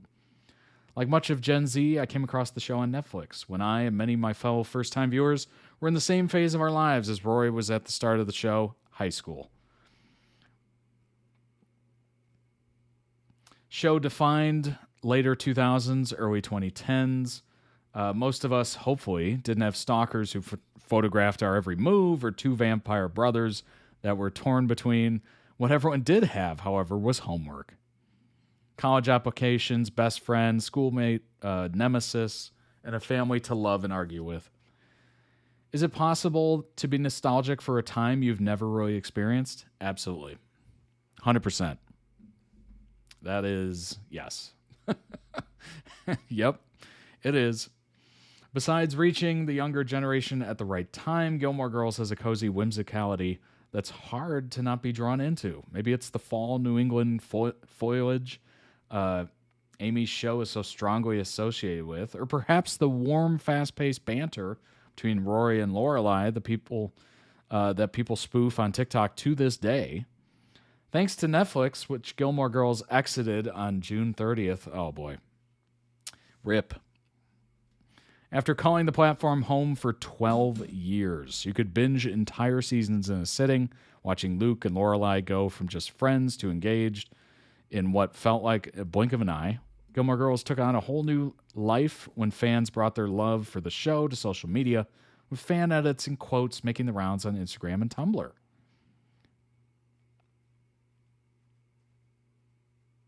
When I got to college, it felt like at least half of the student body had some type of Gilmore Girls merch, whether it was a mug from Luke's Diner, a bubble art sticker of the girls themselves, or the lone quirky Etsy sweatshirt advertising Chilton Preparatory. Once potential fans no longer had to rent DVDs, Gilmore Girls on Netflix created a feedback loop of sorts. The more people talked about it, the more people began watching. Nearly a decade after Gilmore Girls stopped airing, the second wave of attention was brought in by viewers across the globe.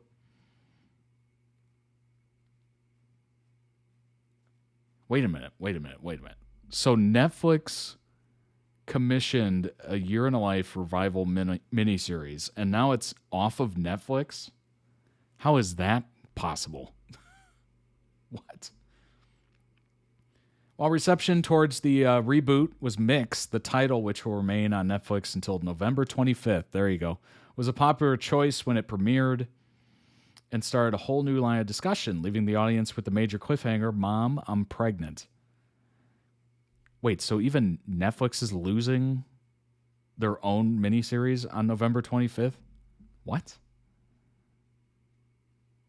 So where's it going? Oh, it's on Hulu. Dang.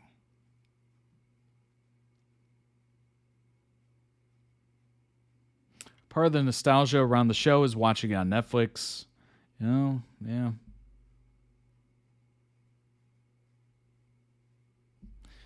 That's unfortunate. Yeah, that's one thing I really, really don't like about modern times is that streaming, there's so much competition and everybody's got to have their own platform, and it's too much. It's way too much. And shows are leaving and coming and going and coming and going, and you know, it's too confusing. It's way too confusing. Like you're jumping from one subscription to another subscription to another subscription, or you just have all of them, right? And that's its own thing. But it's so devastating.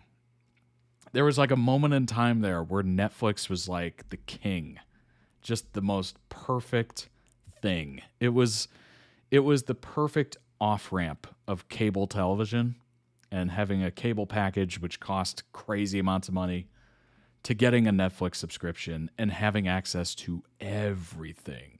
Everything. It was beautiful. It was absolutely beautiful. And then Paramount wants their own streaming. Fox wants their own streaming. You know, Hulu starts, they take some things. Peacock starts, they take some things. And, Disney Plus, they take some things. And it's just all of a sudden, all these things that used to be all together in this one little nice little package, one subscription is gone. It's so annoying. It is so annoying. Oh. We had it so good for a couple of years there. So good. All right, let's move on to the next. We're leaving Stars Hollow and we're entering Voltron. Cosmic Love, just a heads up, this gets really fast-paced, especially near the end. So careful if you're sensitive to that. Well, I appreciate the heads up. All right, let's jump into this, and then we got some information on Voltron after. Fill in some gaps, all that good stuff. Cosmic Love.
Impressive visuals.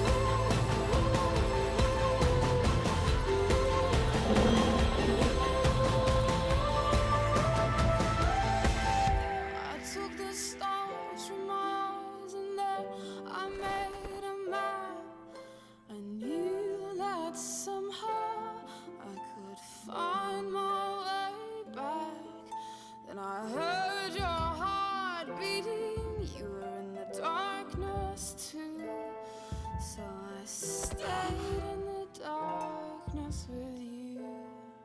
Goodbye, Allura.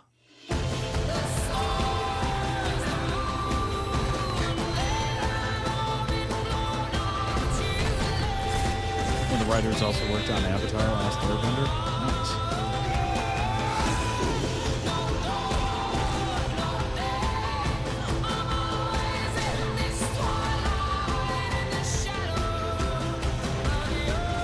You will never destroy another innocent world.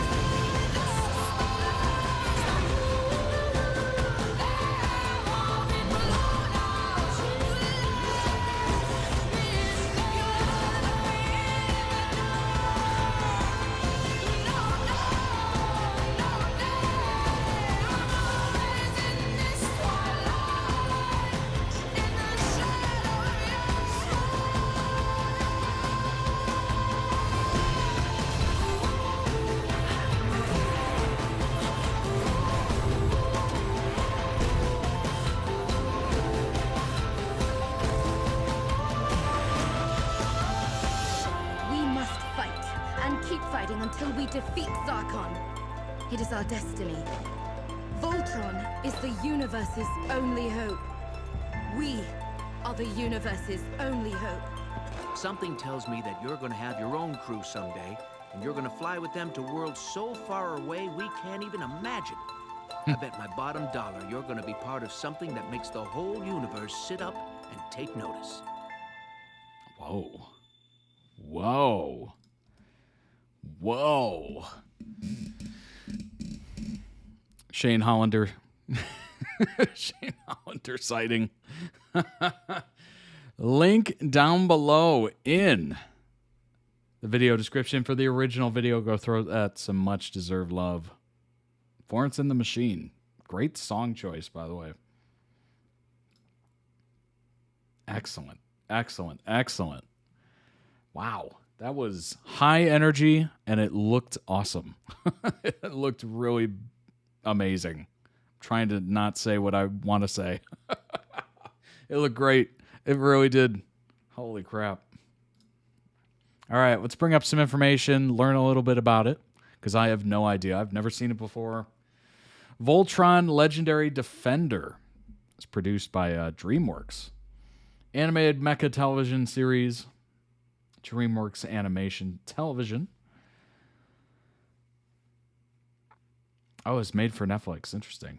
It's a reboot of the Voltron franchise and Japanese anime series Beast King Go Lion. Its animation is a mix of anime-influenced traditional animation for characters and backgrounds and CGI for Voltron action sequences. Okay. I was kind of wondering about that, like how much was actually animated like normally and then how much was actually CGI and just, you know, computer produced, if you will. Voltron Legendary Defender is set in a science fiction universe where planetary energy called quintessence, there we go, can be, it took me a second. I had to stop, read it again. Quintessence can be used to power vehicles and magic. The series follows the adventures of the Paladins of Voltron, who must learn to work together to form the legendary robot Voltron and use it to defeat the Emperor Zarkon and the Galra Empire. Series ran from 2016 to 2018, having released 76 episodes over 8 seasons. Cool. Critical acclaim highlighting the series' writing and visuals. For millennia, the Galra Empire has plagued the universe by destroying civilizations and enslaving various races. The only threat to the Empire is the legendary defender of the universe, Voltron, a 328-foot tall robot warrior. Honestly, when I was looking at it, I was thinking of the Power Rangers. You know, when they all come together. Comprised of 5 lion-styled starships whose pilots are known as Paladins. Or Paladins. It's probably Paladins. I don't know why I'm saying it like that. At the crux of the war that ended with the destruction of planet Altea, probably Altea, King Alfor separated Voltron to protect him from falling into the evil Galra Emperor Zarkon's possession.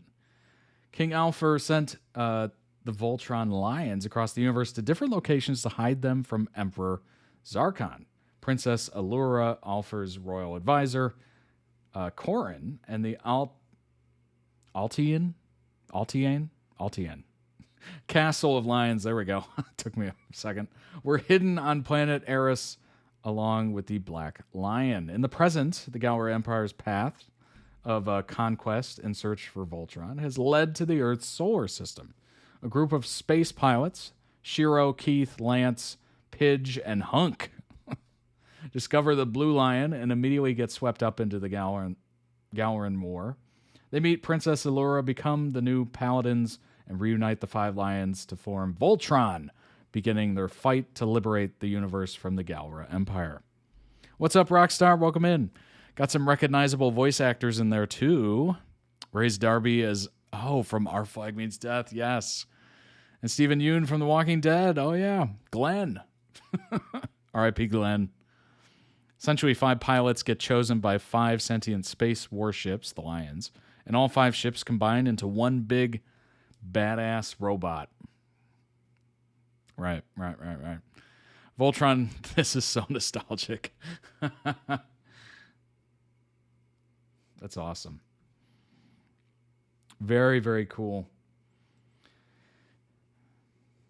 You got Shiro, of course, the Black Paladin, pilot of the Black Lion, leader of the Defenders of the Universe. Got Princess Allura, daughter of the king, obviously, pilot and keeper of the Castle of Lions. Stephen Yeun as Keith, Red Lion, pilot of the Red Lion. Lance, Blue Paladin, pilot of the Blue Lion, of course. Pidge, pilot of the Green.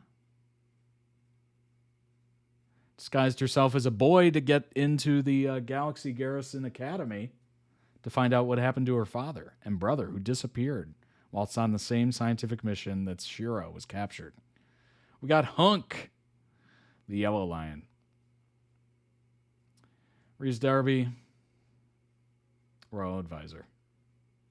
Interesting. Cool. All right, so first season had 13 episodes, 13/7. That's interesting.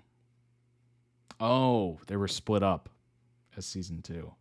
That's kind of interesting. So they split it up, released a couple here, a couple there, a couple there.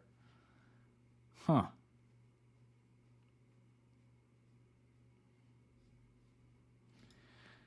Rotten Tomatoes. Oh. Critics loved it. Audience. Yeah, they liked it. Not as much as the critics, though. What is that? That's interesting.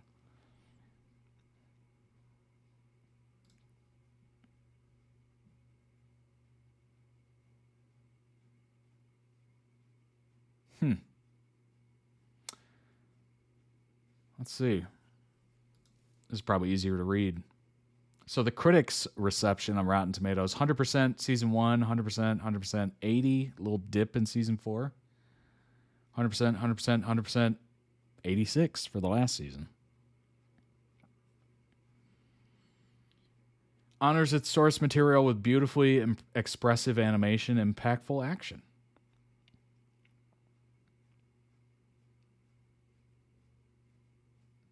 Okay, this person gave it an 8.9 out of 10 and said it isn't trying to reinvent or really improve on the original conceit of Voltron, but Legendary Defender is certainly a welcome take on a classic cartoon, one that should appeal to fans both new and old.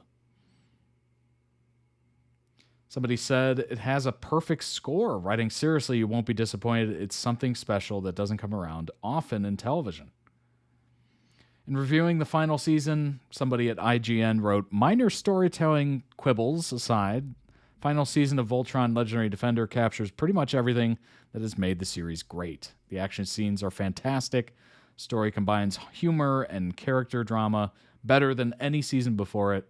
13 episodes tie up nearly every loose end on a satisfying note and raised the stakes of the shows higher than ever. He rated the season 9.1 out of 10, though he admits that said, it would be far more effective to see one of these animated shows acknowledge their LGBT heroes from the very beginning and not save moments for like this for the literal last minute with that rushed reveal.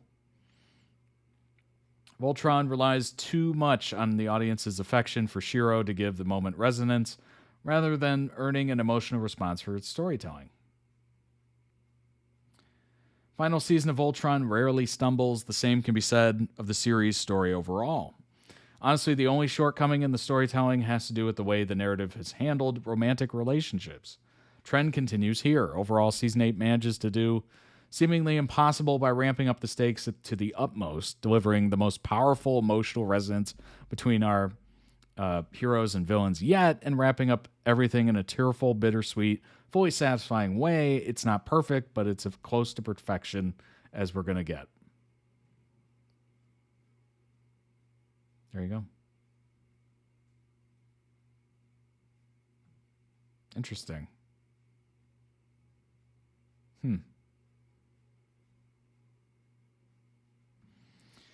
Very, very interesting.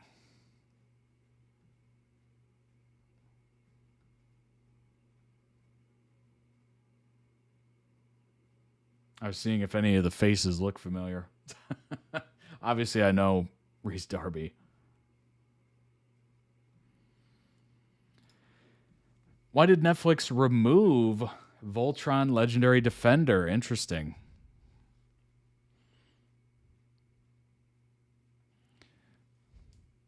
Being a Lance fan and Clance shipper back when they were so interesting, you always had to clarify you weren't one of the unhinged ones. Voltron definitely depends on the season if it's good or not, in my opinion. All this 100% giving me Dan Howell flashbacks. I think the ratings suffered a bit from the last two seasons being a bit messy. Well, that's a shame. Ending was certainly something. I think the biggest downfall was how it handled how the relationships were written with the pacing. Now, some of the characters felt out of character in the last season. Yikes. Why did Netflix remove it? I love the show so much. When was this posted? 1 year ago. I thought Netflix would be better than Warner Brothers. How could I have been so wrong? Why is this happening? Why? They're removing a lot of older DreamWorks shows in general. Oh no, can you list them? Okay. I don't know any of these. I don't know any of these. The Adventures of Puss in Boots.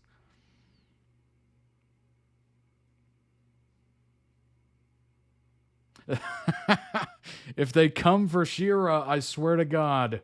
And then somebody posted 8 months ago. They just came. It's leaving on the 26th.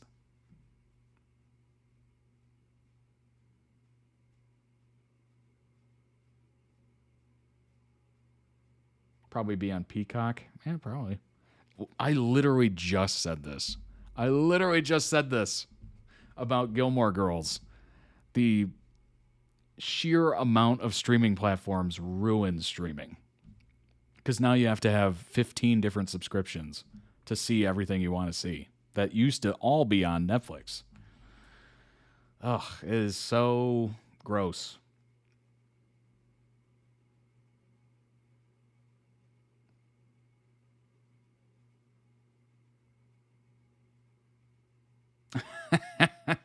The last season had some weird writing decisions, but I'm sad to see it removed. At least there's always piracy. Yo ho, me mateys. Yeah, no, I pirate everything these days. Yeah, I mean, what's really the nail in the coffin for that is the fact that when you buy a digital copy of something on wherever, whatever platform, right? It's literally in the terms and services that can leave at any moment after you buy it. So you're not really buying it. You're just buying a temporary copy while it's available on the service, which is just insane to me. Insane. Like, I had done that on one platform. I won't even say which one, honestly. But I bought a couple of movies on one platform, and I heard stories about them removing and taking away, and I'm just like, I don't want this. Like, that's ridiculous. Yeah, that saying of if buying isn't owning, piracy isn't stealing. Like, that seems even more realistic right now. Not being able to actually own anything you buy is very much not my favorite thing. Absolutely. Oh, it's brutal. It is crazy. Like, if I buy a game, which is an unfortunate reality of what's happening in the video game industry right now, is that they're going completely digital. At least Sony is the first one to announce it. That is so devastating because you don't technically own it. Like, they can take away your ability to play that game. It can be on your hard drive, downloaded, and you still have that taken away. As long as it's an online game, which everything is online at this point, or needs like an online connection to play it, you literally are not owning anything you buy. And that is devastating. Once streaming sites get their spine back, I'll stop pirating. That's fair. That's fair. Also, buying a movie on a platform only for it to lag and jump out every 2 minutes anyway. We could never win. Very true. Very true. If you don't have a steady internet connection, or, you know, maybe their platform is having issues, you're going to have a terrible time with it. It's just, it feels weird that we're in this place, you know, but we're there. We're there, you know. Ahoy, mateys. We're there. Oh, gosh. The contract was only for a certain number of years. Netflix does not want to keep it because it means paying for it. Frustrating part is that the last third of it was never released on DVD. I own seasons 1 to 5, but 6 to 8 don't exist. How could they do this? This is literally one of the shows that put Netflix on the map. Looks like we're going to be pirates.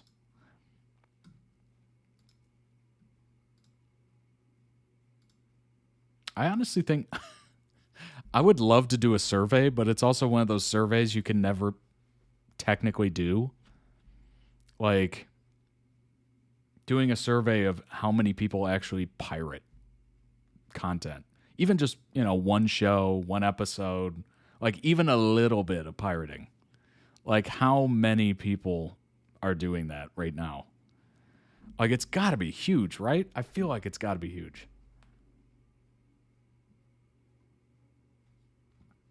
It has to be massive. Side note, the voice actor for Loader AJ, Evil Prince character, has an Etsy shop for little adorable Halloween figurines he makes called Spoops. Definitely worth checking out. He also has an Instagram for them. That's cool. That's very nice.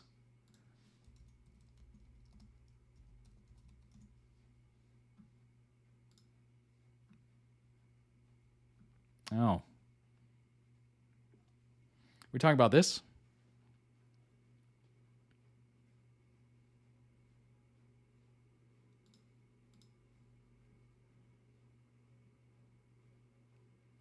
Dang.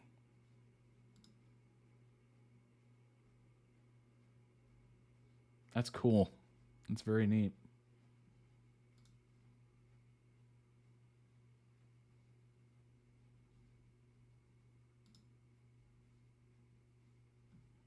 Well, that's not available. I don't know why I clicked on that. Oh, it's like a little Ichabod or a little Headless Horseman kind of thing.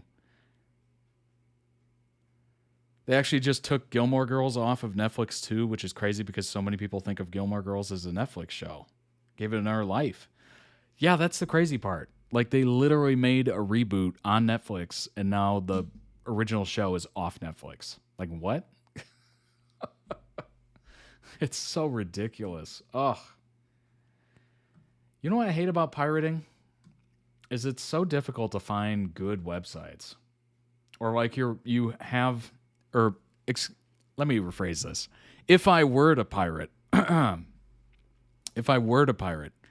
it would be very annoying if you had a website that you used and then all of a sudden it disappeared. And now you have to find a different website. And it's just this constant game of whack-a-mole, you know? It's very annoying. It would be very annoying if I happened to do that. Netflix dumb as hell. That's an adorable looking bat.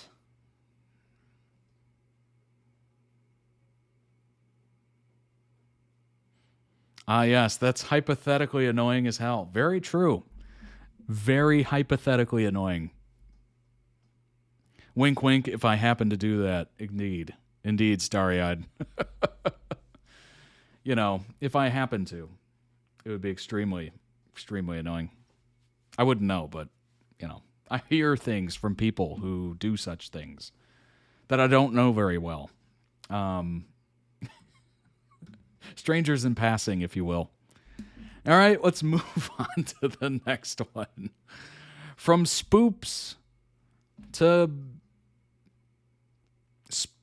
spooks, Stranger Things. How about that? I was trying to come up with a way to transition that, and it was Struggle City. Struggle City. Mike and Will, Mystery of Love, Stranger Things. Description says, well, ... I am honestly devastated and disappointed that we've been queer-baited. What the heck was going on with the writing in those last 4 episodes? Just insane. Who would have thought that my first Byler video edit is basically canon now? Like, yes, Mike Wheeler listening to Good Luck Babe and crashing out is so real.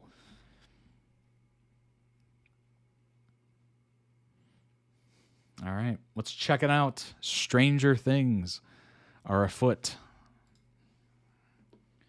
Mystery of Love, Mike and Will. And the storyteller. What about him? Rip internet. The storyteller keeps telling stories. But there is a story that he can never tell. I was never really interested in Byler, but I do know that the writers and even the cast to some extent fed into it for engagement and then made shippers kind of the butt of the joke for believing it would happen, which is unfortunate. Oh my gosh. If there's one thing for sure is that they really, really marketed the final season so hard. So hard. I don't know if I've seen a final season of a show marketed as hard as Stranger Things. Like, it was everywhere. Wendy's had a fast food meal about it. Like, it was just everything was marketing it. Honestly, the only thing that comes to mind that was even like close is things like Toy Story or Jurassic Park or Batman. Like, those are some insane marketing campaigns. Like, I remember, I think back in the day, I think about every fast food place had something to do, like all their cups had to do with Jurassic Park. I remember that very distinctly. Batman as well. I still have the McDonald's Batman glass, which was super cool. But yeah, they were marketing the heck out of this. I almost think they were playing into it to just build buzz, which is unfortunate. Let me start that over real quick. And the storyteller. What about him? The storyteller keeps telling stories. But there is a story that he can never tell. It was a 7. Huh? The roll. It was a 7. The first time that Do you want to be friends? kissed me, boundless by the time I cried. I built It's not my fault you don't like girls. around me. This guy here. Noise, what an awful sound. Know who that is? By rogue That's my friend. feel my feet above the Mike. ground. Hand of God, deliver me. Oh, woe is me. The first time that you touched me. Oh, will wonders ever cease? I don't think Mike's gonna like that you're lying to him. And he doesn't deserve that. And when he finds out, he's gonna be mad. But you don't love me anymore. Who said that I didn't? You never say it. It just felt more real. Like it was a fight that you can't come back from. It's not fate, it's not destiny, it's just simple dumb luck. Lord, I no longer believe. Drowned in living waters, cursed by the love that I receive.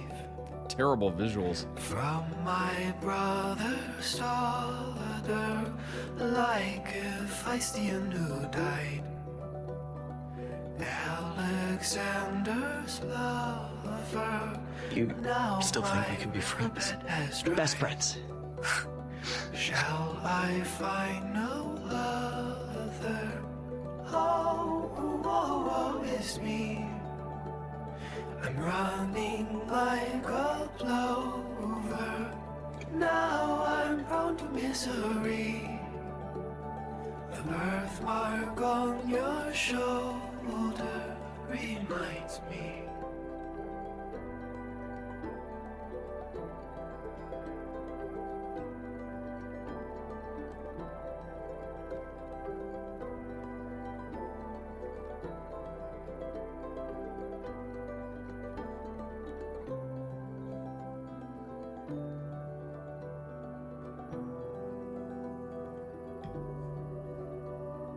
How much sorrow can I just take? makes me feel like something's wrong with me.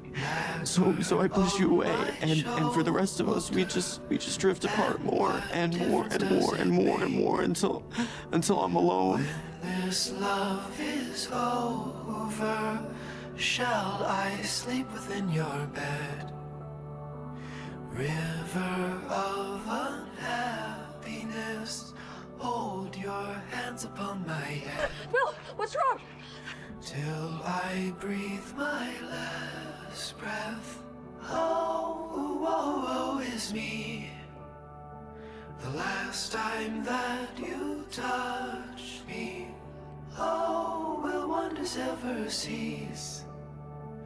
Blessed be the mystery of love.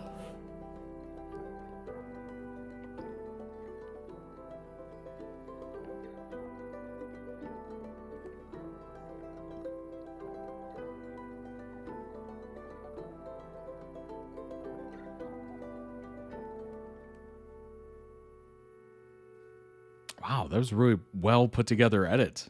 Dang. Beautiful.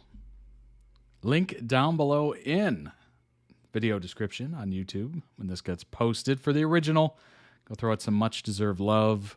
Also check out the channel. They might have other edits that might interest you. Wow. Beautiful song. Matched the video perfectly. Golly. Let's bring up some information on this wonderful could-have-been pairing. Mike, portrayed by Finn. It would help if I brought that up. There we go. Portrayed by Finn is a main character in Stranger Things. Leader of the party, Mike was the boyfriend of Eleven prior to her disappearance. The best friend of Dustin, Lucas, Will, and Max. Additionally, he is the younger brother of Nancy, older brother of Holly. 1983, when Mike's best friend Will mysteriously went missing, he and his other friends Lucas and Dustin made it their mission to find him. However, while searching for Will, they stumbled upon an escaped girl named Eleven instead. Mike soon discovered that she knew something about Will's disappearance and enlisted her help in finding him. During their time together, Mike and Eleven formed a strong bond and quickly grew to like each other. Once Will was found, Mike was happy that he had returned home safely. However, he was greatly devastated by Eleven's sacrifice to defeat Demogorgon.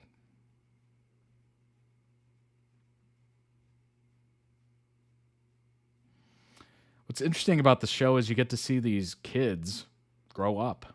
during the show. It's kind of interesting. Like it was, if I was a fan of Stranger Things and had watched all of it, I think I've only seen part of season 1. I think it'd be kind of devastating. Kind of devastating with how long they took to put this show out. Like, wasn't it like 2 years in between some of the seasons, or like a year and a half? That would make me so mad. So mad. Just in anticipation and whatnot, you know? It really would. Wow, this is one filled out wiki, isn't it? Oh my gosh.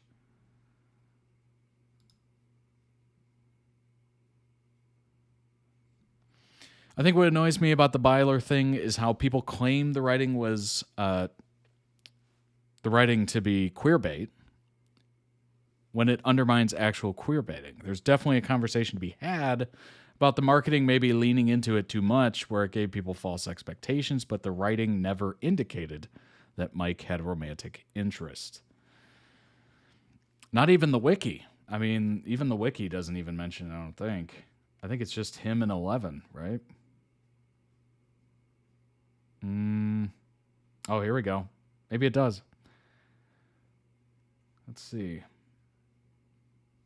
Mike and Will met each other on the first day of kindergarten and became very close friends. Mike approached Will while he was on a swing set and asked to be his friend, which Will agreed to.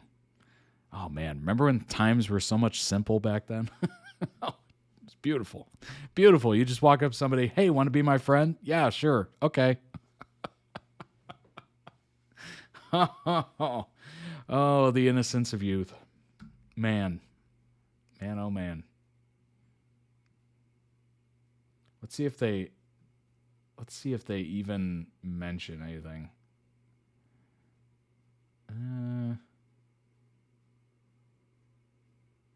Doesn't look like they did.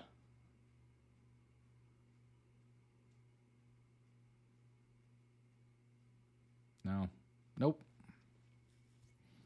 Not at all. Interesting. Please allow ads. I don't know about that. How about we refresh? Oh, there we go. Will. Spoiler warning. Will to Mike, you don't have to be sorry, and you are not an idiot. You're not. It's just, I don't even understand it myself for the longest time. I just think I needed it to happen the way it happened. I needed to find my own way. But what matters is that you're still here and you still think we can be friends.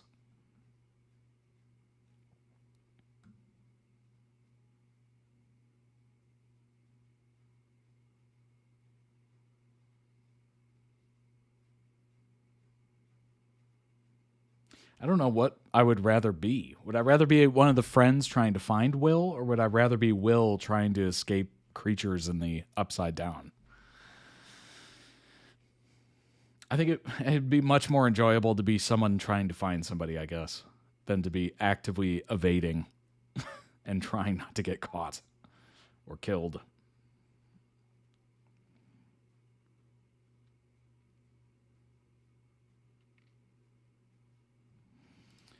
Character analysis of Mike Wheeler through his relationship with Will and 11 from Stranger Things.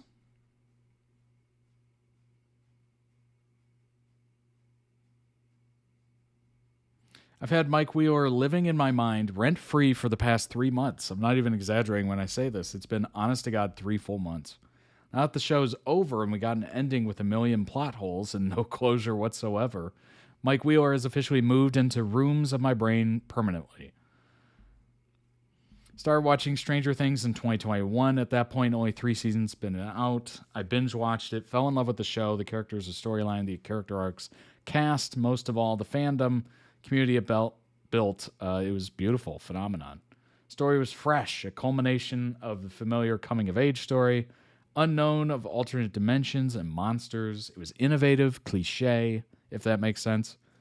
And it seemed the story was very compelling. It's very compelling still, if I choose to ignore the second part of the final season. Okay. So apparently, second part of the final season has some controversy, obviously. All right, let's get to it. let me first sign up for their email address. Email. Now I say they're the protagonists because their individual storylines are deeply intertwined with each other and to the entire plot of the show. Mike Wheeler is a central character in the story. The entire plot of season 1 goes like this. 12-year-old Will goes missing one night on his way home from Mike's. Will's family, the town chief of police, Jim Hopper, and Will's friends, are destined and determined to find him. Mike, Lucas, and Dustin, on the search for Will, finds a girl stranded in the woods, 11. They take her to Mike's house when they hide her in hopes she might know or can help find her friend. They find out she has telekinetic powers. She escaped from a laboratory where she was experimented on for all 12 years of her life. The government's after her. And that she knows where Will is and can find him.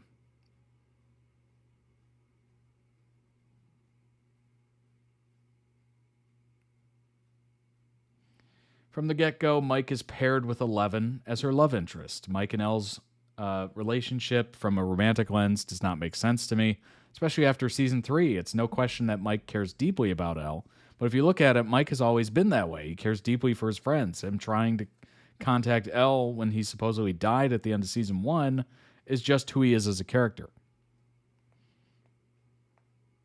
But the general audience and society read into this as romance, which could be the case, but bear with my perspective here for a second. Idealization and romanticization of Mike and 11, baffles me and seriously gives me a reality check on the distorted view of romance in society as general. Because to me, it always seemed like Mike showing any sort of romantic interest towards a girl who was locked up in a lab for all 12 years of her life and who has no opportunity to discover herself and her self-identity in relationships with other people, much less know how romantic relationships even work, is very conformative. It's almost as if he is caring too much about a girl, so surely he must be romantically attracted to her, right? Now, if I say that Mike has been the same with Will in season 1 and 2, that may become controversial. Why? Because of the small term starting with H and ending with homophobia. Immediately, everyone is pointing out that they're kids, and it's wrong to romantically ship kids, which I totally agree with. But why does it always only apply to queer relationships? I personally think that is because society views queer relationships as solely sexual, which is far from the truth. Queer relationships are also innocent, beautiful, pure, and romantic. In fact, I would go as far as to say that straight relationships are far more, I should have even said that, intimacy-ized in reality, glorified, I guess. That is a whole topic I can delve into for another day. My point is Mike's relationship with Elle and Will largely influence his character arc in the story. He's sort of a protector and leader that guides the party, and Will and Elle are two of the most important people in his life. It is then perplexing to me how the writers managed to write Mike with beautiful subtext, a character with layers of complexity, for 4 seasons only to throw it out the window in the final season. Now he's just there, and his behavior towards Elle and Will shines a bad light on his character and turns him into a shallow, cardboard character. Interesting. Character that started out as a boy who would literally jump off a cliff for his friends cannot even hug his best friend properly when meeting him for the first time in months. Oh, is that scene where they run up to Will, where he's clearly in the upside down or whatever, and then he just kind of like stands next to him? Is that what this person's talking about? Because that stuck out to me in that edit. Because it seemed like the moment of when they finally found him, and they just all kind of walked up to him like, "Oh, hey, how's it going? Oh, you're doing well. Good to see you." Like, it was very like detached. Don't get me started on the ending. More people should have died. I do agree that Mike and 11 should have stayed broken up in season 3. I do think BioWare is a cute ship. Some shippers just took it way too far, but same thing happens with quite a few ships across a lot of fandoms. Very true. Very true. Some people don't know limits. That is very true.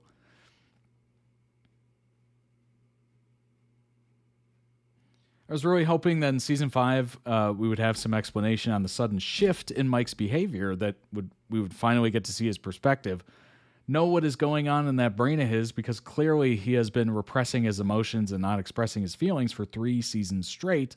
Come to think of it, maybe since season 1. Season 3, Mike is textbook example of a person conforming to what's normal, doing things for the sake of it, and then projecting one's own securities onto others. Interesting.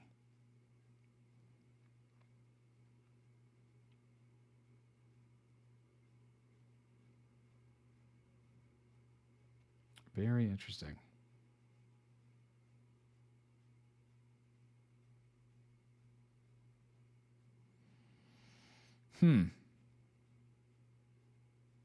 It's almost like the writers kind of lost their own characters throughout the years. I don't know why that is.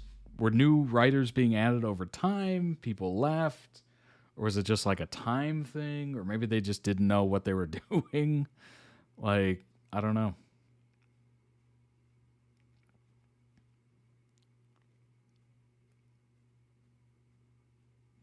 In the next episode, Will, who clearly wants to just play Dungeons and Dragons with his friends, who has stayed patient throughout the entire ridiculous predicament, is mad at Mike because he's ruining everything.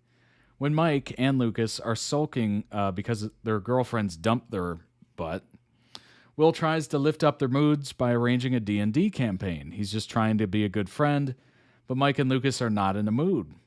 Will storms out, angry at the two of them, but especially Mike. It is raining. Mike runs after him, tells him he can't leave because it's raining. Will expresses his disappointment, how Mike is ruining the party. He doesn't even know or care where his friends are anymore, only obsessed with some stupid girl, quote. Mike retaliates and says, "It's not my fault you don't like girls." He then tells Will that they're not kids anymore. They've grown up, they have girlfriends, and they can't be sitting in his basement all day playing games for the rest of their lives. This deeply hurts Will, whose childhood was stolen from him, so God forbid he wants to play a few board games with his friends during summer break.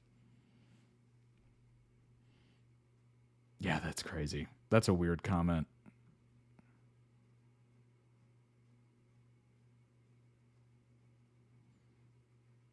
That is a weird, deep-cutting comment. Will then storms out in the heavy rain. Mike calls after him, but he's long gone. With 11, the entire breakup is taken lightly and comedically. With Will, it's intense. A rain fight, for God's sakes. It's serious. On the other side of things, aka Will and 11's perspective, 11 is having the time of her life, exploring herself and her identity. What clothes she likes and doesn't. What comics she likes and doesn't. What having a sleepover with a girlfriend is like. Basically experiencing girlhood. With Will, on the other hand, bikes to his Castle Byers, a fort him and his brother made, a safe haven for Will, where he breaks down, feeling stupid, and destroys Castle Byers, the very thing that represents his childhood. These scenes highlight the intensity and seriousness of the absence of Mike in Will and Elle's life. Elle losing him as a romantic partner allows her to find herself. She spends more of her time with her friends rather than being obsessed with Mike. She finds herself, while Will losing Mike as a friend destroys him, makes him feel stupid, leading to a scene that represents childhood is over. Now the line, "It's not my fault," quote, "It's not my fault you don't like girls," is very important in determining Mike's controversiality. In hindsight, it comes off as mean and insensitive because Mike knows Will has been an outcast by everyone, but has been called slurs all his life for being queer. In fact, in season 1, it's Mike who stands up to a bully who calls Will homophobic slurs. To have the same Mike say that line to Will is out of character. Now I chose to see this in a new light. Stay with me here, because when you look at it, Mike is projecting his own insecurity on Will. It makes sense for him to say that. Here begins the subtext of queer coding of Mike. Internalized homophobia. What is this? It's a quote from Rainbow Project. Internalized homophobia and oppression happens to gay, lesbian, bisexual people, and even heterosexuals who have learned and been taught that heterosexuality is the norm and correct way to be. Hearing and seeing negative depictions of LGBT people can lead us to internalize or take in these negative messages. View Mike as a young boy. in the 1980s. Okay. Done. Conforming to societal norms because if you have a girlfriend, that means you can't be attracted to boys, right? And he loves Elle. He truly does. Suppressing his feelings for his best friend because of internalized homophobia, his character becomes complex. There are layers. He represents the journey of many queer people who had a hard time coming to terms with sexuality because that entire argument between Will and Mike, which is so cinematic, by the way. I mean, couples fighting in the rain and one of them running off in the rain is a classic rom-com trope. Basically boils down to this. Will, Mike, you don't care about the party anymore, and you've been a bad friend. Mike, it's not my fault you're gay.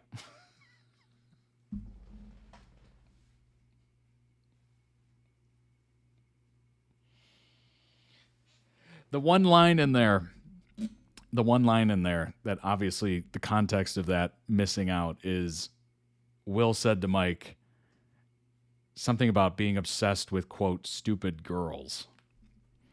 And there's two ways to take that, right?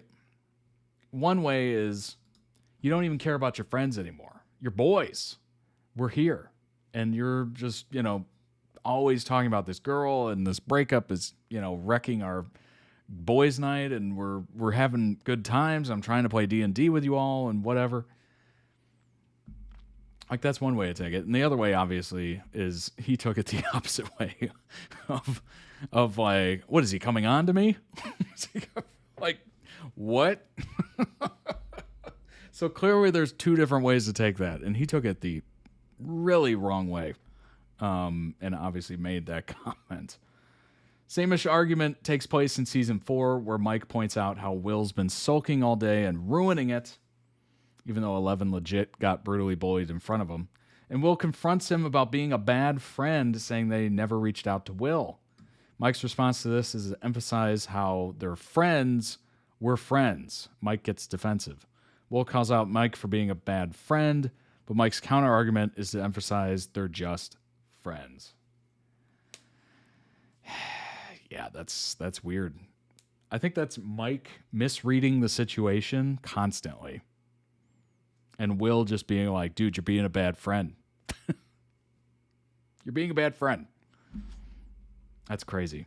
That's crazy. I could see how that could happen, but also, like, what? Yeah, teenagers aren't typically great at communicating emotions. Very true. Very true. That is, even adults, actually. Now that I've become an adult, I realize adults are not very good at it either. But yes, specifically kids and teenagers. On break and just noticed the stream. Welcome in, SKZ fan.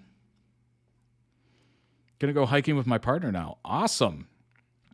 Awesome. Hope it's good. Hope it's nice. Hope it's good weather out there.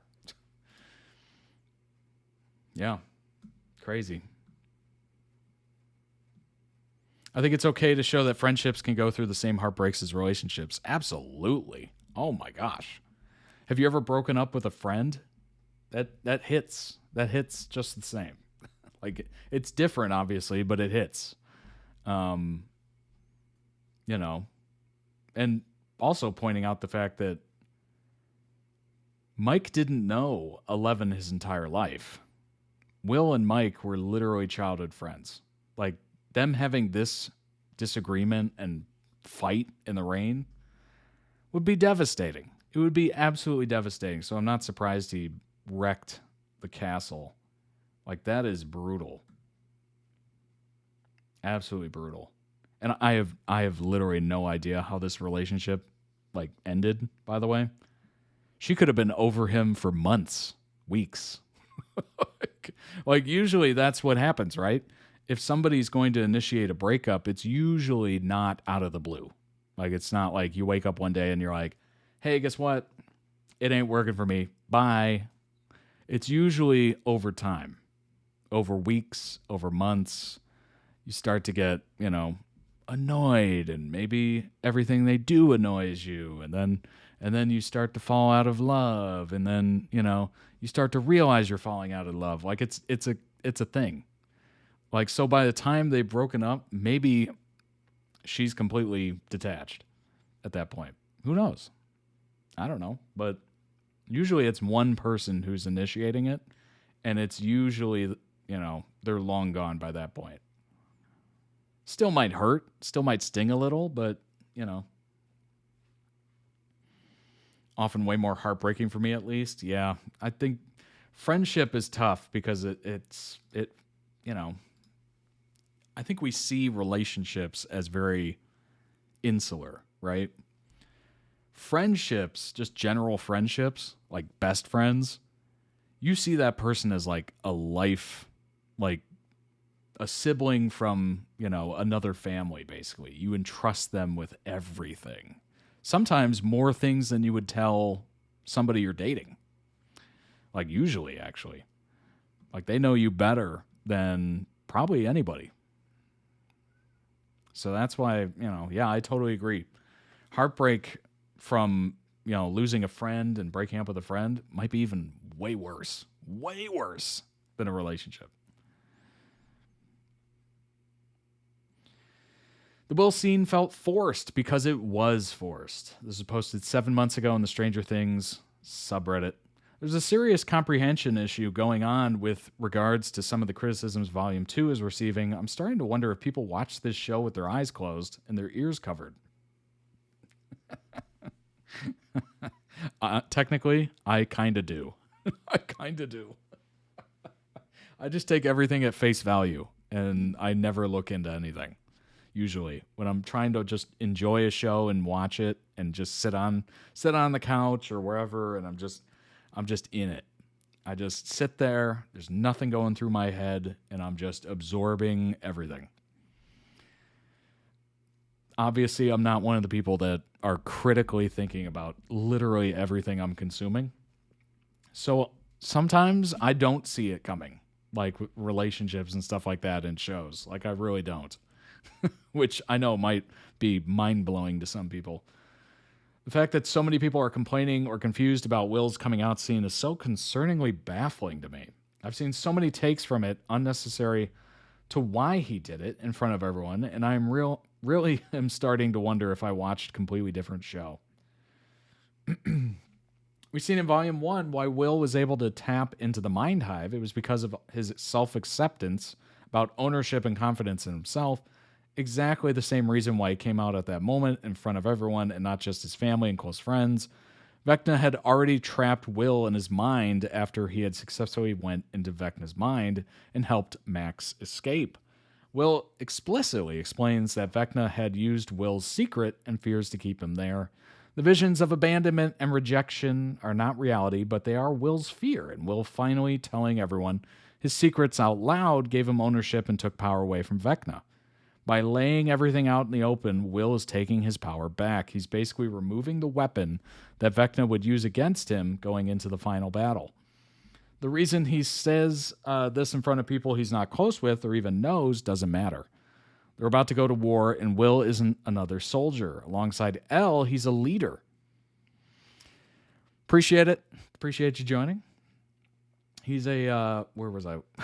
He's a leader, and you can't lead honestly while hiding who you are, right?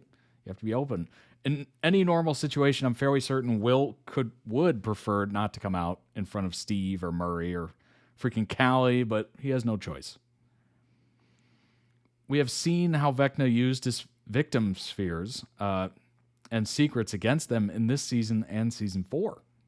I also think a lot of people are viewing this from a 2025 lens. If you think that coming out now is difficult, imagine being a kid from a small town in the 80s, the middle of the AIDS epidemic, who had grown up with homophobia from his father and probably bullied his own life.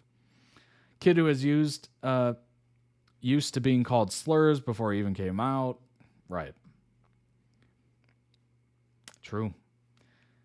That has 2.3, I don't know why I keep saying that, 2,300 likes, 838 comments. Good grief.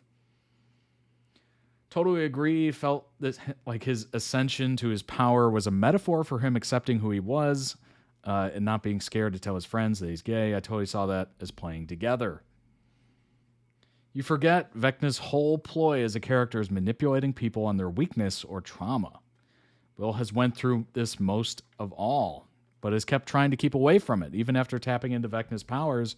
But with Lucas's theory of it being the same date, the worlds being connected, then that means this scene needed to happen. now for Will to truly tap into his full power. Still don't understand why everyone's focused on people instead of timing. I had no idea in Will coming out in front of a bunch of people. My criticism is more towards the timing of it. Mike says we only have 5 minutes and suddenly we have a long exposition of Will coming out. It just F's up the pacing. Both his confession to his mother and coming out could have been a little bit earlier. Problem is not the scene, but the timing. My God, it's exhausting. Are people that ignorant? Will being forced to come out because he was afraid of Vecna weaponizing it didn't sit right with me. It wasn't empowering. I felt pity for him. Whole scene, I was thinking, oh, what a shame it had to be this way. Poor Will. I thought they handled Robin being gay better. Just wished Murray had made it lighter and a bit awkward with a joke or something. I don't think Steve would have been the immature one since he's the one that Robin came out to. Using bait titles now? Great input.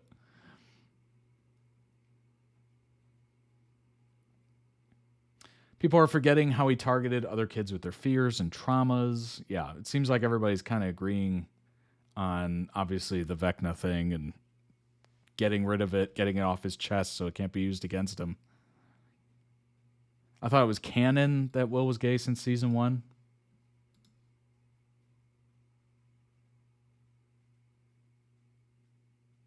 Like, literally, that wasn't the last season, was it? Where Will's just like, you know, it's not my fault you don't like girls or whatever. That seems like that was way before that. Like, that should have been, I don't know, a heads up. His delivery was ... bad. I don't think it was the scene. I don't know who directed that episode 7, but it's just not doing it for me. So it's the acting you have a problem with?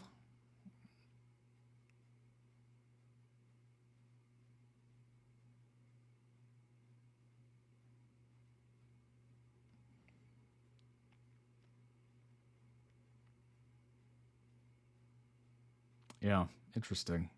They're all pretty much agreeing. I haven't seen any like disagreement at all. Beautifully said. Comment removed by moderator. What?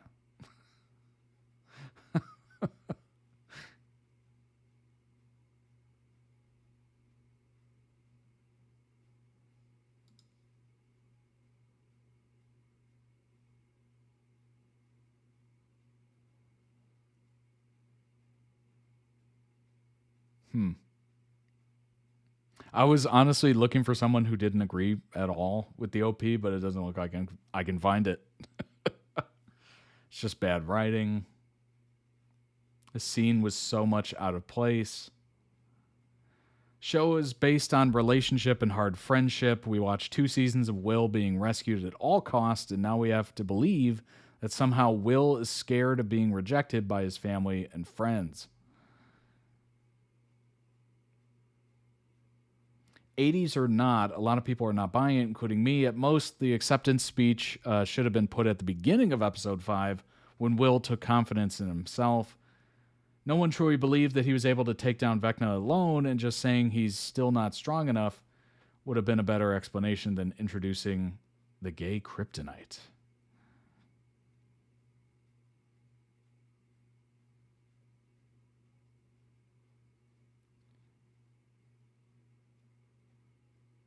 One critique I'd have is that there are no hints to the audience that this is specifically what Vecna is torturing Will over. Oh, so it's like context, I guess. It seemed forced, aka random, in a way, that people were like, wait, what? I don't know. Interesting. I guess people need things spelled out a little bit more.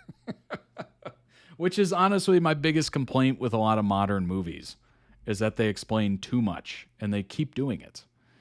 Like, the amount of times in superhero movies or whatever that they restate the plot as it's happening is just mind-numbing. They do that in a lot of movies now. Like they almost feel like, because I've heard some actors, I can't remember exactly who in the interview. Oh gosh, I can't remember the specific actor, but they said like the way that they write movies now is you have to hit the plot point over and over and over again because people don't have the attention span to know how it starts and then to keep that story arc all the way 2 hours, 2.5 hours, 3 hours later. Oh, that's what we're doing. So they just keep reiterating, rehashing where the movie's going in the movie with dialogue. And he goes, it's just completely insane. Like the fact that that has to be written into movies at this point. Oh, gosh. I kind of get it. Like, I noticed after a while of not watching movies, I was struggling with staying, like, interested in movies. Like, for the longest time, I was just scrolling and scrolling social media, and I wasn't really watching many movies. And then I tried to watch a movie one day, and I literally went through, like, 8 different movies and gave each one maybe 5 minutes. Maybe some less than that. Like, I just clicked off because it wasn't interesting. And I realized I was doing this, and I was just like, what is wrong with me?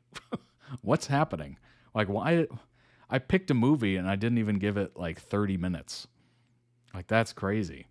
And I realized I was basically doom scrolling movies.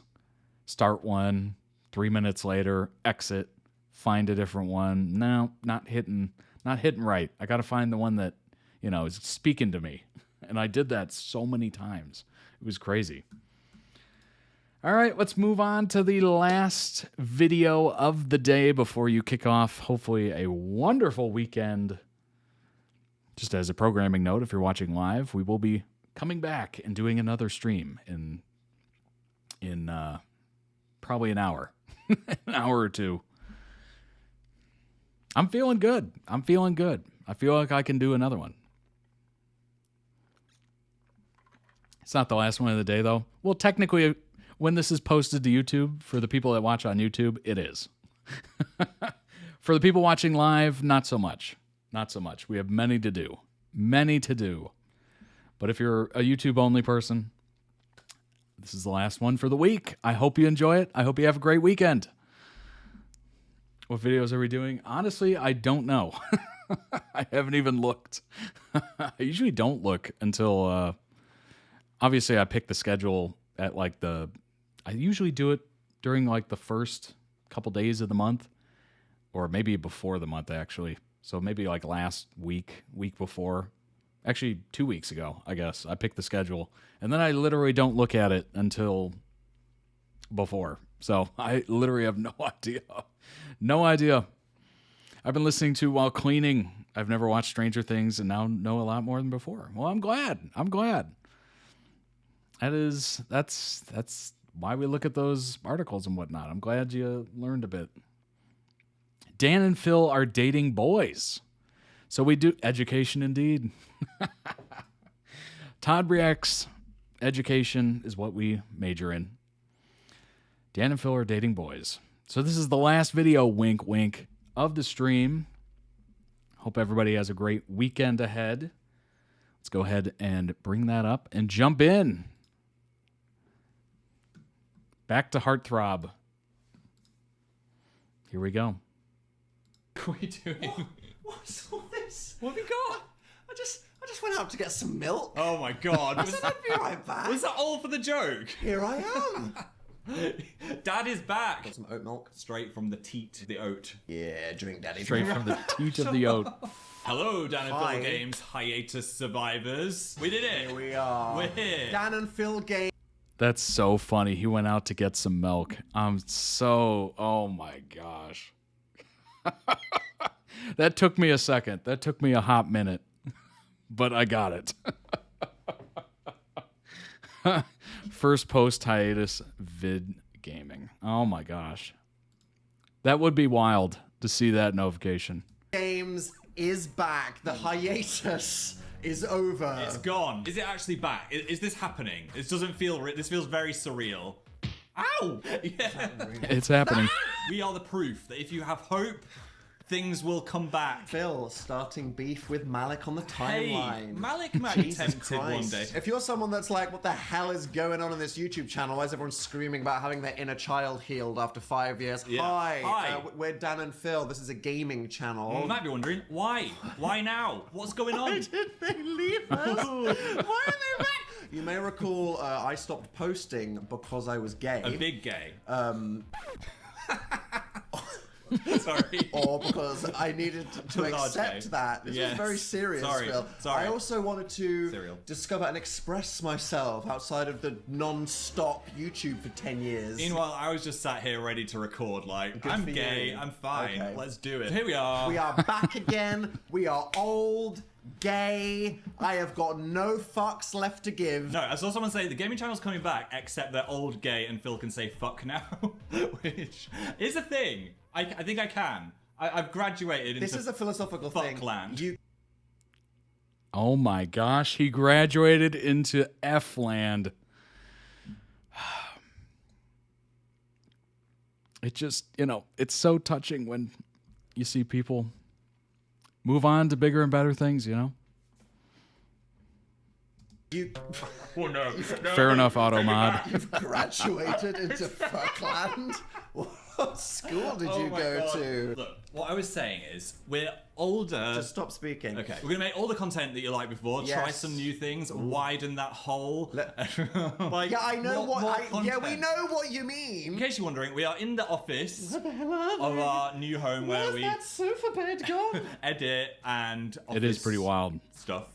Why did you make it sound like this is a set? We do the verb We're of not office. doing that thing No. where we lie to you again. This is the second house. This is a green screen. You are We're a not green real. screen. This is AI. We're straight. This is the comeback video. Mm. And what game is more perfect to represent how far we've come than Heartthrob, the dream game for girls? It's also the best game. Oh my fucking god. Phil Sorry. just knocked over a bottle of Coke. That's God's Oh sake. no. Get on the floor, Shane Pig. This is a mess. Great fucking stuff. Well, at least it's not carpet. Oh my gosh. If I did that right now, I would be so screwed. So how many minutes have we been yapping and we haven't even done any gaming yet? Got the rag.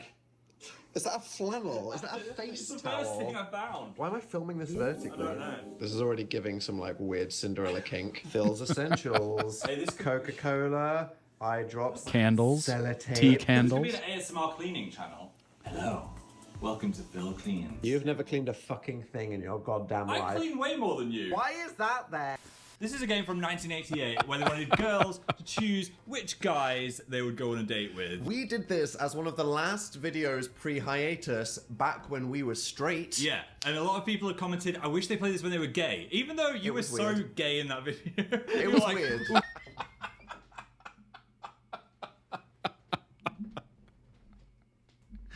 I love how Phil pointed that out. That is so true. Ooh, Bobby, look at those muscles. I think we were trying to be like, let's not even get into We were it. soft launching. That's what they say. We're soft launching the gay. I'm gonna hard launch you the fuck out of that window. Wait. So in case you're a fresh viewer, disclaimer, this is the single most problematic game of all time. Yes. This is what 50-year-old men thought 15-year-old girls wanted in 1988. But it's just a shame it's so fun. We're here to reclaim and roast the culture of the past. This is us. Right Right now, just us and the girlies. That's me. Know that these women are all now 80. Wait, that's not how time works. Yeah. No, wait, Phil, what year were you born in? I don't know. Choosing the man in your life has never been this much fun before. I'm excited. I should see Grindr. It's not fun, it's just kind of depressing. Forget Heartstopper. It's time to be Heartthrobbers. That just sounds so horrible. really bad. It just sounds absolutely horrendous. You get given a sounds selection terrible. of hot boys, and as you Hunks. learn more about them, you decide which one you want to be your partner. First stage of the game is you meet your 3 lads, or are they hunks? because they're American. You get about 50 boys to choose from these in the lads. box. I don't know whether they found a bunch of out-of-work model actors in their 30s and said, come take photos for this, or if they just grabbed random children in a shopping mall. Like, Woody is older than my dad. 100% when he's 43. Obviously, for legal reasons, we are not taking this incredibly seriously. We are putting our minds into a child.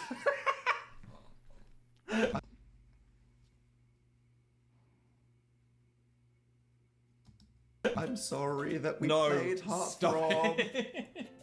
I'm not a throbber. Dan. I'm just a gamer. Get the ukulele. Lena! We have Sean. I just clicked for me that Dan wore a striped shirt in both videos. No he's a way. God, okay. That is a pretty way. Jesus Christ, we start with the captain of the football team. I am shaking. Sean looks like he would have bullied me. Yeah. And I'd have said, thank you, Thank you. Put me in the locker. Throw the ball. Wait a minute. Dan and Phil are dating boys. And then look at this one. 2 years ago. There's also stripes on that shirt. Not the same shirt, but there is stripes.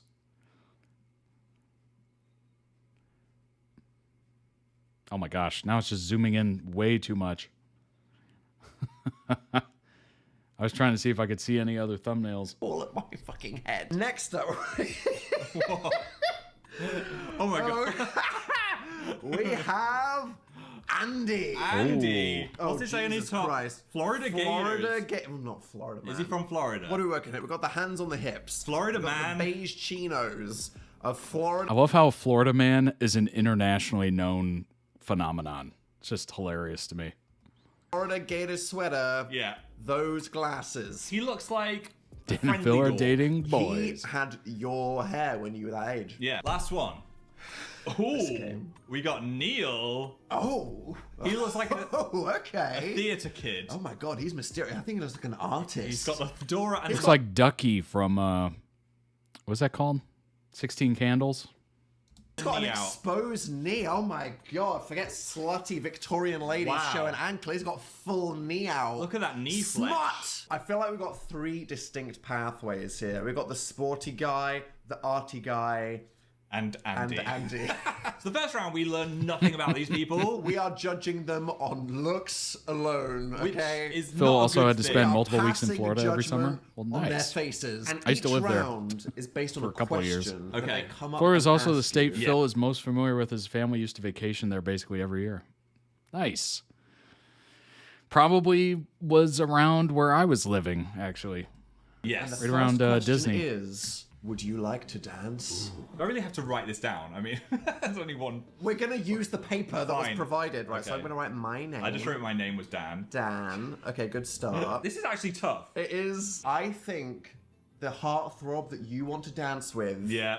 is Andy. Ooh. And I think that because, you know, Sean, way too scary. Neil, maybe a bit cool, maybe a bit awkward, I don't know. But Andy, he's got the confidence. He Yeah. looks like he will pull you right into the dance floor and he will dance like nobody's watching. And when it's just about having a good time, that's who you want to be on the dance floor with. He is gripping those hips and he's gripping them hard. Got bitten by a no, Floridian You're right. squirrel. Oh, God. I went for Neil. Neil. And that's Really? because... Okay. Because he seems quite arty. Yeah. I was quite a creative guy and like he Are wants you a good just time. looking for a guy to tip their fedora at you? Yes. Flash you a bit of knee? I would love that. Dan has chosen Sean. Interesting. Why do you think so? I think you've just gone for the hot guy. How dare you? I feel like if some hot jock was like, "Hey Dan, do you want to dance?" You'd be like, "Okay." Well, obviously Yes. I would, but no. Oh, I said Went for Andy? Neil. What? Same reason. Because he's sensitive. He looks cool. Sean, I don't want to actually dance with him. I thought you wanted I'll to That's think about that surprising. privately. Ball thrown at your head. It's not what I'll actually do. Oh, wait a Okay. minute. Did he go for Neil because Neil reminds him the most of Phil? We both got that wrong.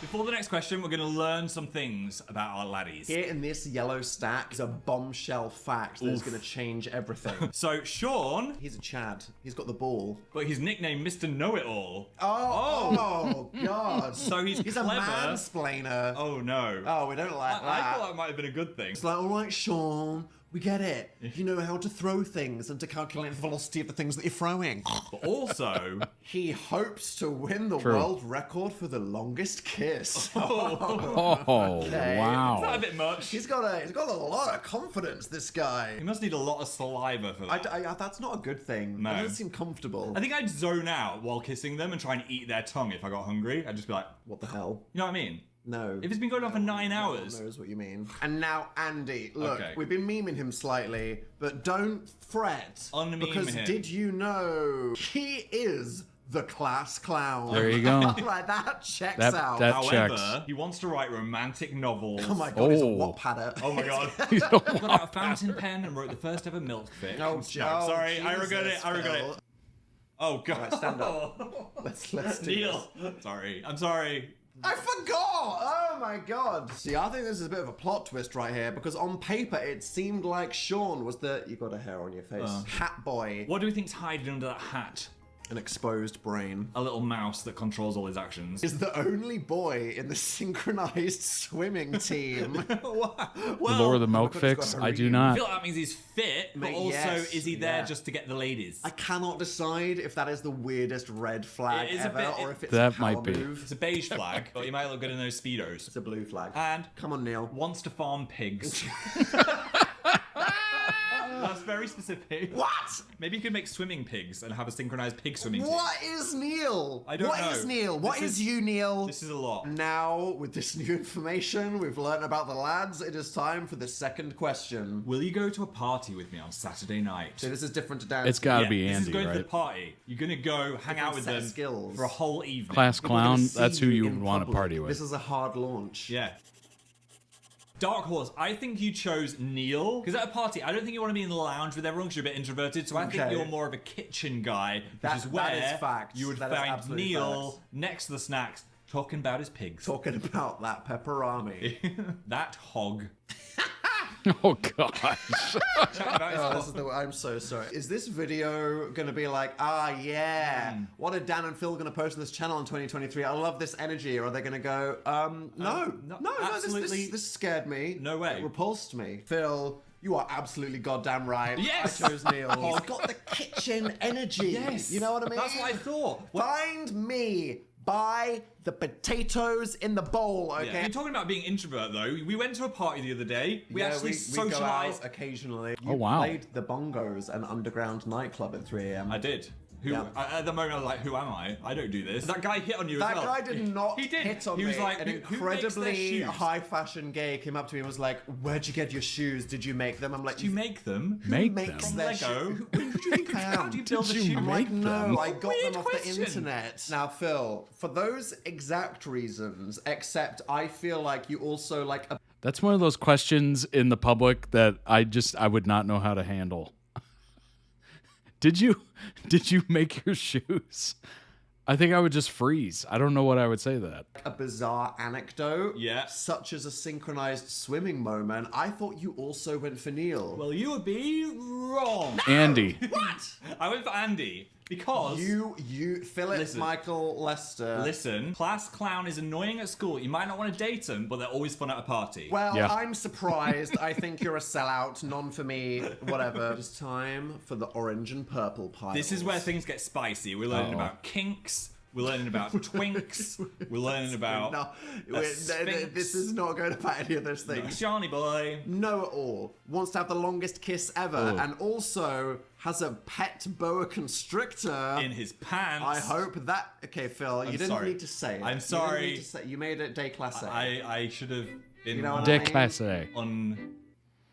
No, just classy is the word you're classy, looking for there. yeah. Glass A cherry. He's brain got a bitch. big snake. He's probably into choking. Stop it. Ugh. Always spits when he talks. Oh, Sean! no. Sean. You had it all going for you on paper. He's gone downhill Stand there, look pretty, and every shut the fuck single up, time. Sean. That's Just be funny. the himbo that the world needs, not the weird frickin' know-it-all snake spitty guy. SeaWorld. God. They want their water back.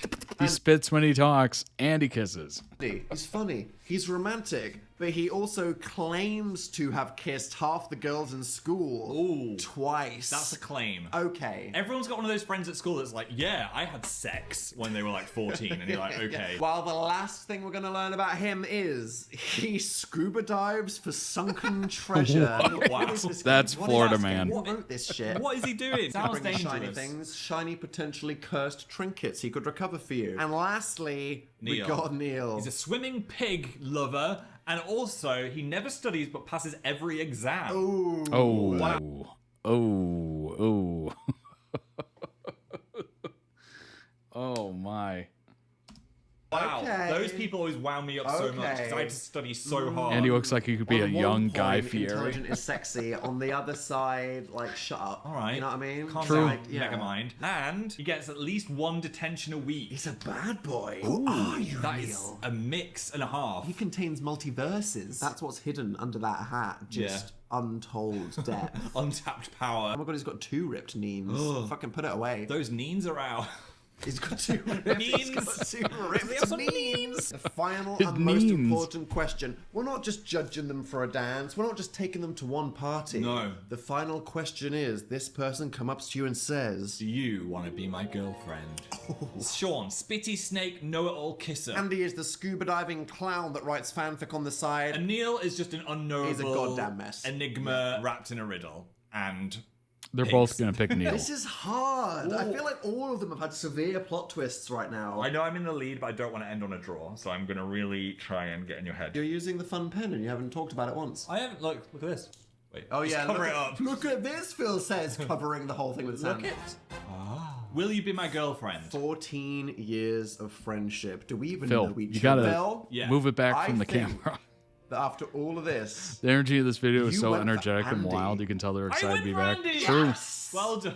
yes! Oh my gosh, Oh you my went God, for we Andy? could bring this Okay. back, guys. Why do you think? There's just a bit of random going on. You Yeah. like humor. Yes. You like someone with a creative writing flair, and for some reason, the scuba diving for sunken treasure, that's just so weird. I feel like that's such a Phil thing. He's going to make me rich. He's going to go under that sea and bring out some ancient artifact. And when he can make sweet love or tender Christian kisses, he will be wearing those glasses. I hope and so. this Florida Gator sweater. The glasses will stay on. I mean, so will all the clothes, but you know, the glasses. 1-1. If I get this right, I win. Dan, Yeah. you have gone for Neil.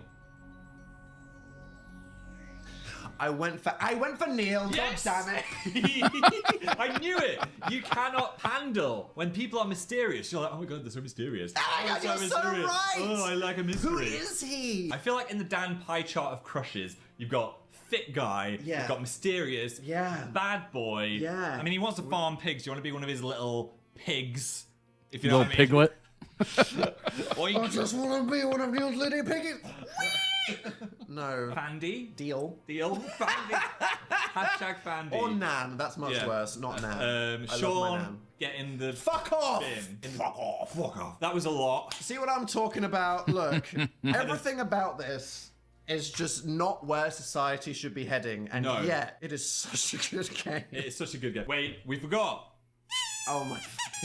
Wait, I need to announce something now. What can I say? I'm deciding to quit. I didn't enjoy this experience. See you in another 5 years. Dill is coming back for the next episode. How does it feel to be back? It feels good. My oats Yes. feel moisturized, and I'm ready to. Just keep going. I'm enjoying this. I'm ready to do it more. I want to do it more. If you've got space in your life For to adopt long boys, 2 British that boys, with our strange domestic energy of are they having fun? Yeah. Are they going to kill each other? Subscribe. please do the YouTuber thing. Subscribe, ding the bell. It really helps the When you algorithm. get that notification from Boost Dinosaur us. Games, you know it's going to be a good one. Support us. We're worth belling. We're going to have thumbnails. We We've need got, to, like really bright white eyes. disturbing and smooth teeth. tim- Thanks for coming, Gonna Phil. go laminate Andy, and you know, why are we shaking hands? Good job. Is that it? Yeah. Doing the end screen Yeah, now. we're in the oh end god, what screen. the hell do we do? I don't remember how to do this. There's a button somewhere. Yeah. Watch our trailer another time because it was really good and we rented out a whole church. Thanks for watching. I hope you enjoyed the content. Goodbye. See you later. Bye. Oh my gosh. Oh my gosh. I definitely agree. The energy there was was unbelievable. You could tell they were happy to be back, and they were happy to play it. Like, it was a lot of fun. You could tell they were having fun. Link down below in video description. For the original video, go throw it some much deserved love if you haven't already. All right, let's check out some. What do I have here? What do I have? I have some TikToks. I have an Instagram post. Let's check it out. A collection of assortments. Statue. It said, "Don't touch here."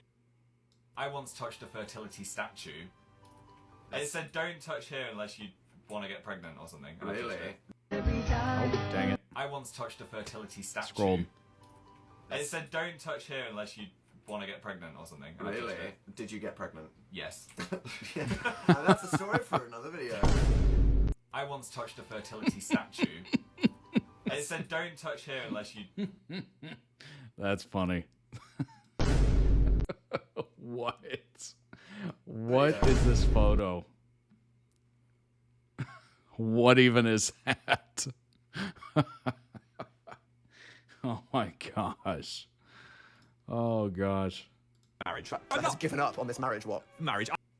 Commitment. Not like marriage to each other, but No. to you. Dan doesn't believe in marriage. Has given up on this marriage, what? Marriage. I had. He's buying an engagement ring. Oh for his yeah, the boyfriend. April 1st. Are these your marriage vows when we become Dan and Phil Aquafor? I did refer to us as Mr. and Mr. Lester. Mr. and which Mr. I Lester. thought was funny. Yeah, Phil booked a Married. room. You got my surname. Another Mr. and Mr. Lester, which shows that I have the superior last name. Would you take my surname? Your surname? Yeah. In marriage? Yeah. Where's that come from? Ding fight. The wedding. We need to combine But we let the everything. people come. Myself a ring out of the Richard Ball question. An engagement ring. Dan's Freudianly fishing for that proposal.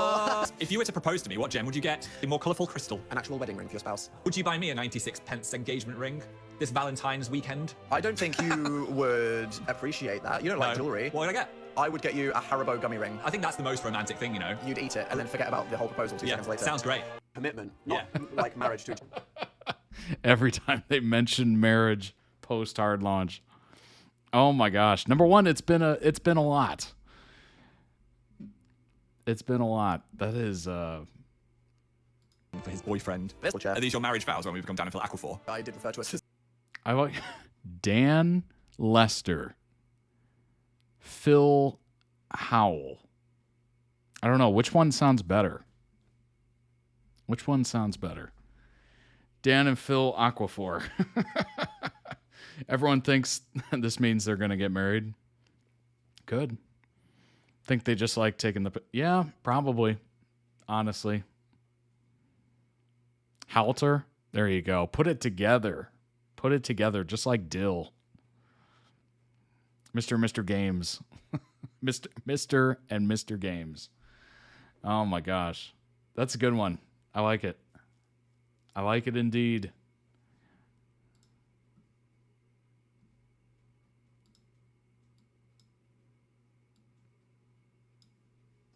Date. Dan and Phil, 2010, Portugal. We were a bit nervous to check in as a gay, so we got a twin room. Oh, Talk baby about gays. the Pride episode. How many fucking holidays, business trips, performative playlist live twin rooms? I know. We're like, we're Dan and Phil, we've got work to do, so we want you to book one room, but it has to be a twin room. Yes. I remember once we pushed to bed together. Our first holiday date. Dan and Phil, 2010, Portugal. We were a bit nervous to check in Interesting. as a gay, so we got a twin room. Oh, talk baby about... gay. What about Honestly, Our though, first holiday date. honestly, I'll say this. I don't think this is a hot take. I think I prefer rooms with 2 queen beds. It's just, you know, I don't know, something about it. It's like, yeah, they want refunds now. I prefer rooms with 2 queens, I think. Because it separates the sleeping from like just the hanging out aspect, right? You can literally just lie in one, watch TV, watch a movie, whatever. And then you can actually like sleep in one. And one is like, but you know, make it for sleep. So it's like having a couch in a hotel room without actually having a couch. Or like, you know how they have that chair usually in hotel rooms? Well, I don't know. I don't feel like sitting on that chair usually. So I used the second bed as kind of like a couch, if you will. So it kind of makes sense. One for outside clothes, one for clean sleeping. Honestly, yeah, that's a pretty good description as well. They want refunds. There's a chance there might be a marriage segment in the tour. Wow. Now that's a good way to sell tickets. That is a very good way to sell tickets right there. Oh my gosh. Could you imagine? Good grief. The field died. They've seen the pit. Don't worry. Dr. Phil Lester, second-year resident. We're going to need to intubate. Dr. Daniel Howell, senior attending. The field patient. A winner of the Fandom Gives FanWorks raffle who requested a reenactment of this moment from Dan's birthday live stream. Apologies for every inaccuracy. I did watch clips from the pit, but DNP were just tossing out every medical term they know. Thank you for everyone who supported and donated this year for Dan's birthday drive. That's awesome. That's cool.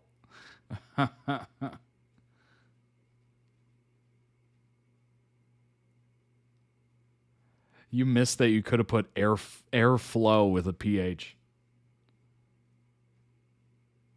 Just now realizing I'm chronically online because what WTF is this? And why do I understand it?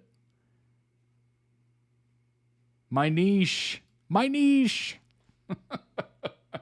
Imagining Phil in an operating room. That is terrifying. That is absolutely terrifying. Liked by Dan Howell. Hello.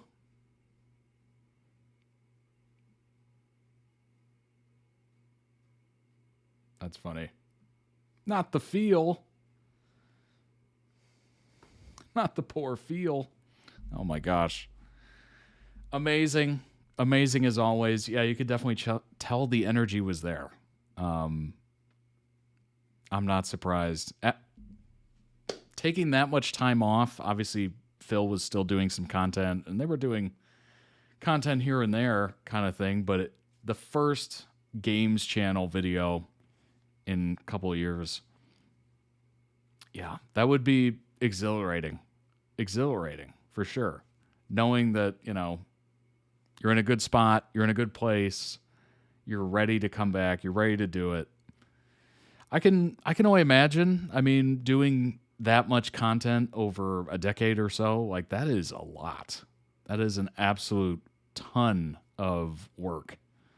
And, you know, everything personal and everything that they were going through, like that would weigh on you so heavy that I'm not surprised that there was a little hiatus there, but honestly, I bet it was just so relaxing and healing and all that beautiful stuff. So I'm glad they did it, specifically Dan, obviously, but yeah, I'm so glad. Because you could tell before that video, oh gosh, it was in the hotel room or whatever. It felt different. Compare that one to this, and it is like night and day.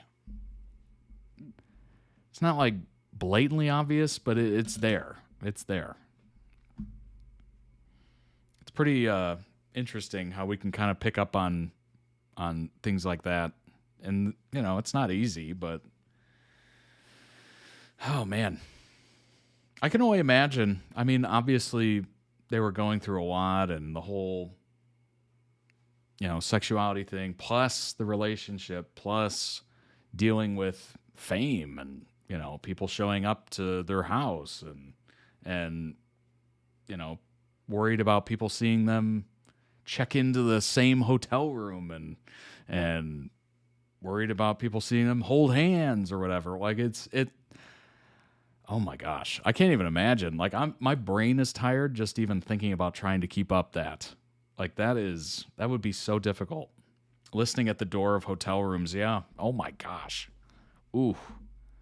Brutal. That is crazy. That is legitimately crazy. I can't even, oh gosh. How do you sleep well at night, you know? Crazy. Well, I'm glad that, wow, seeing that post-hiatus video, that hit. That hit different.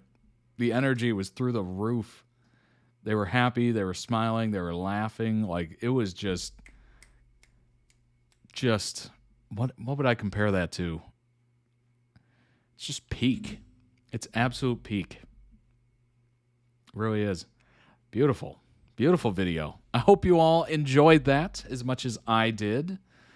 Thanks so much for hanging out and watching. I appreciate it greatly. I hope you all have a wonderful weekend ahead.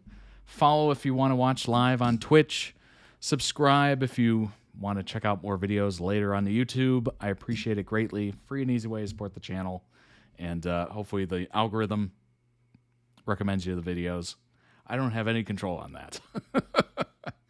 But if you'd like to request your own videos, toddreacts.com is the website. And yeah, I will see you all in the Discord. Join us on our monthly stream. It's a lot of fun. And meet some cool people who are into the same things you're into. It's a lot of fun. It's a great place. Join us in there. I will see you all back here on Monday. Wink, wink to the live folks. I hope you have a great weekend. Stay safe out there. Enjoy yourselves. And I will see you very soon.